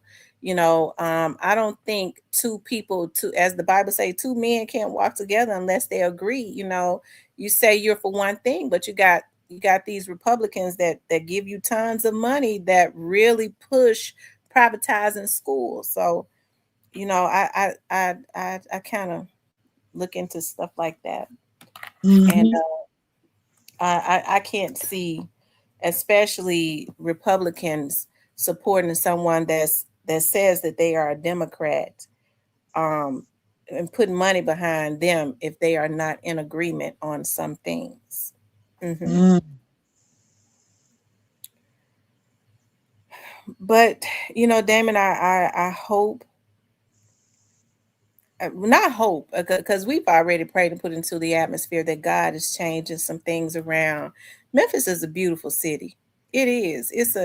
I love Memphis. It's just that it's the politics of a lot of the people that have been in politics that has helped to take our city down through there.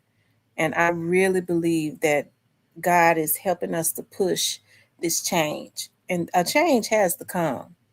A change has to come, and I believe that the time is now.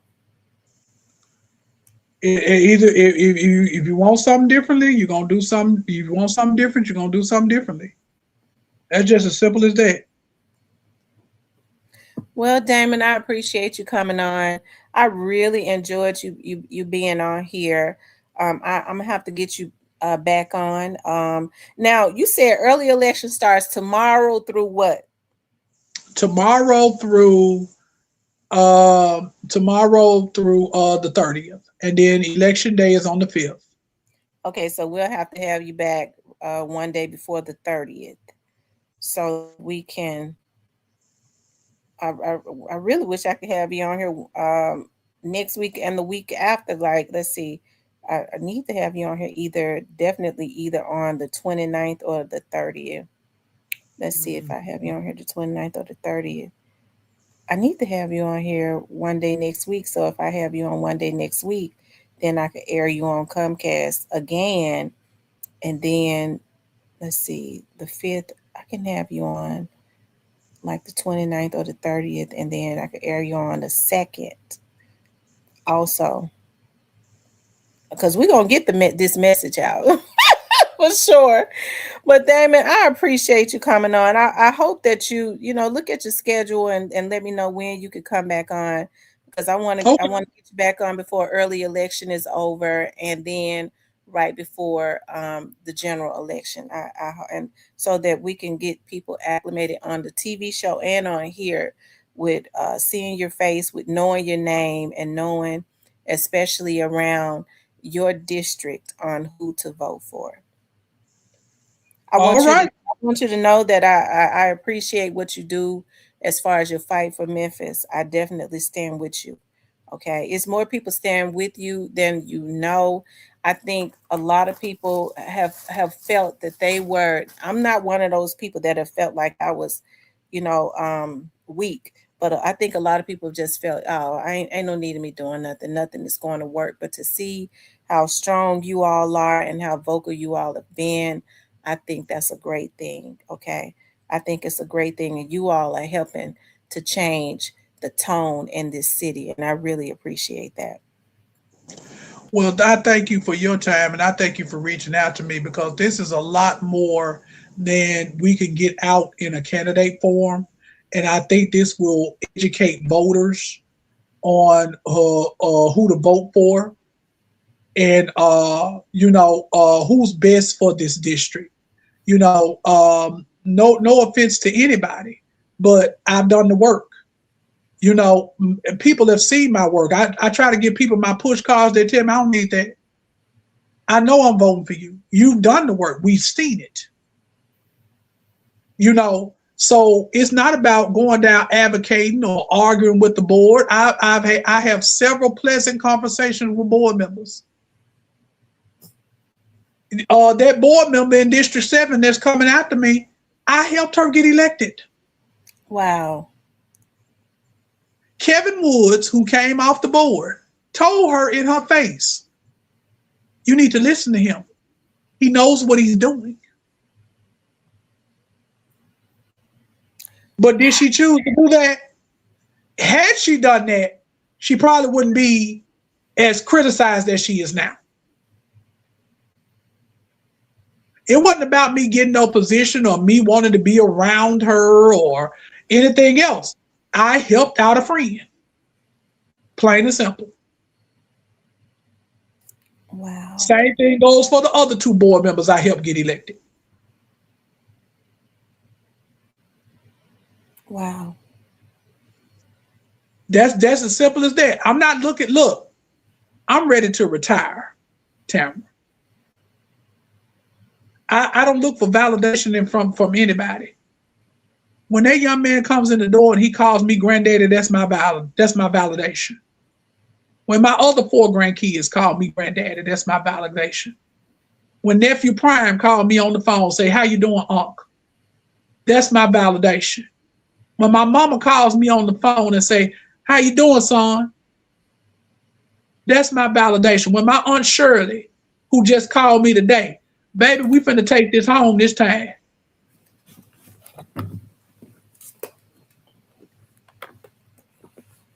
When all of the Gwens, the Currys, and the Morrises are flooding this city because we represent over almost 100 years of education. Y'all do the right thing. And let's make a significant change in this city. Mika, shout out to Mika, the young lady, what's that, UAX? She said, yep, we sure did help her, and it was a slap in our face. Shout out to Mika. Mm-hmm. Mika been in here the whole 2.5 hours rooting you on, Damon. We have. We really did. It wasn't to get anything. That was our friend. We rolled with her.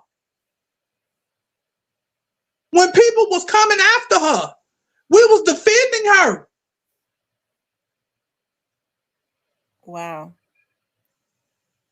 It's so much I can say. You can't talk a lot about it, but what do you? Because I've been watching that. Where did the ball drop at?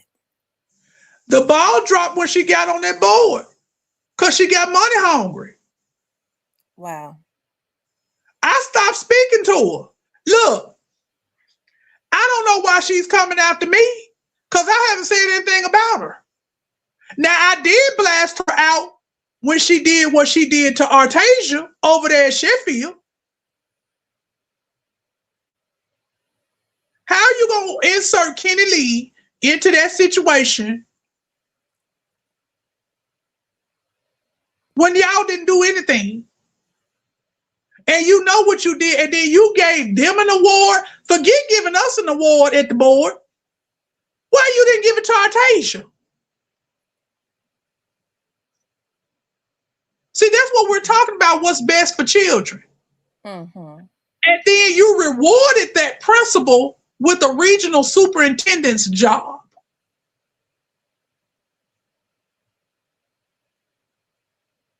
Wow. Just so the district could say, well, we got her out of Sheffield like they wanted. She'll never go back over there. But when Artasia and them did their paperwork and did their research, and Miko backed me up on this, did their research, Tamara, did their research, they found out that they moved her over to Sheffield for an incident from the school that she came from. Same thing. So she's been given too many passes, just like this boy been given too many passes. Yeah. Why would you do that? And let me make this clear, I'm not an advocate for anybody losing their job. But if you're not doing your job, as I told Mary Young a couple of weeks ago, if you're not, as I told Councilwoman Pearl Walker a couple of weeks ago, if you're not doing your job, then you need to let somebody else in there that is going to do the job.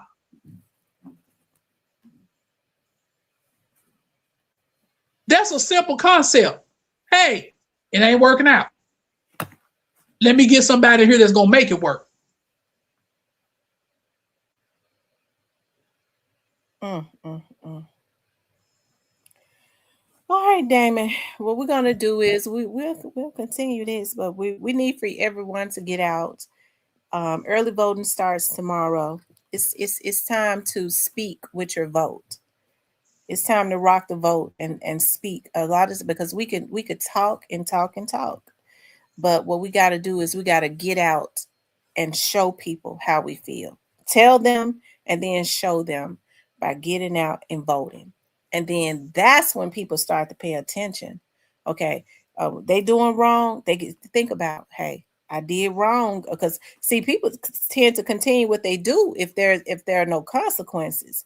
But when you get out and you start voting people out and not vote based on name recognition, race, or just because a person has been in a position on, especially when they've done a piss poor job like we've been seeing, all of the outrage, just remember how you felt when things were done. Yes, vote when things were done. Just remember those moments and get out and let people know that you still have the power, because the power lies within the people, okay?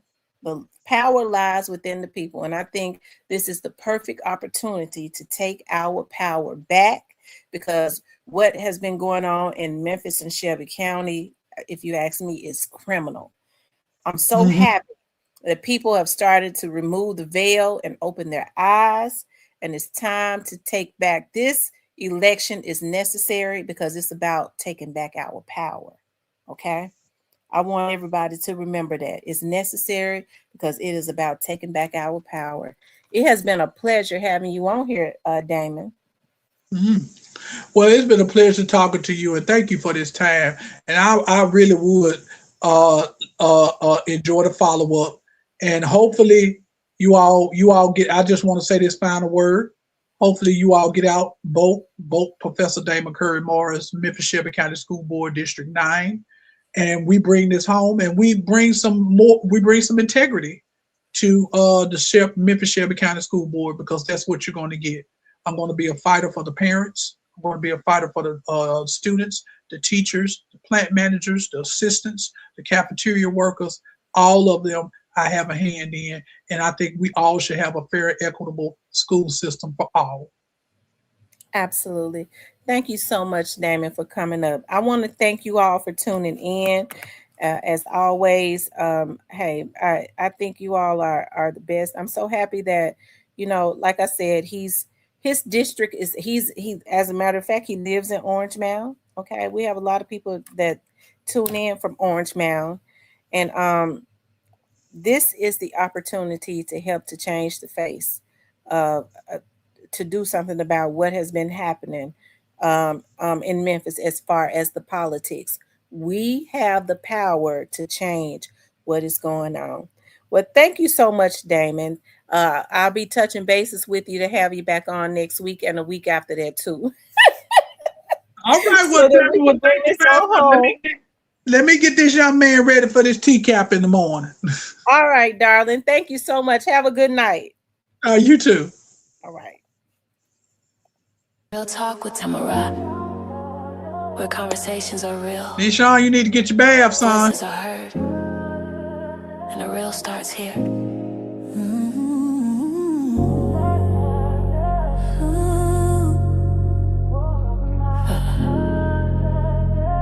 The real starts here. The real starts here. No filter, no fear. Truth in the mic, let the whole world hear. Stories unfold, voices sincere. Welcome to the place where the real starts here. From life and love to the latest news. Community voices, different views. Breaking it down so we all stay clear. Honest conversations live right here. Speak your truth, let it be known. This is the space where your voice has a home. No judgment here, just real and clear. Real talk with Tamara, the real starts here. Real talk with Tamara. Real people. Real stories. Real truth.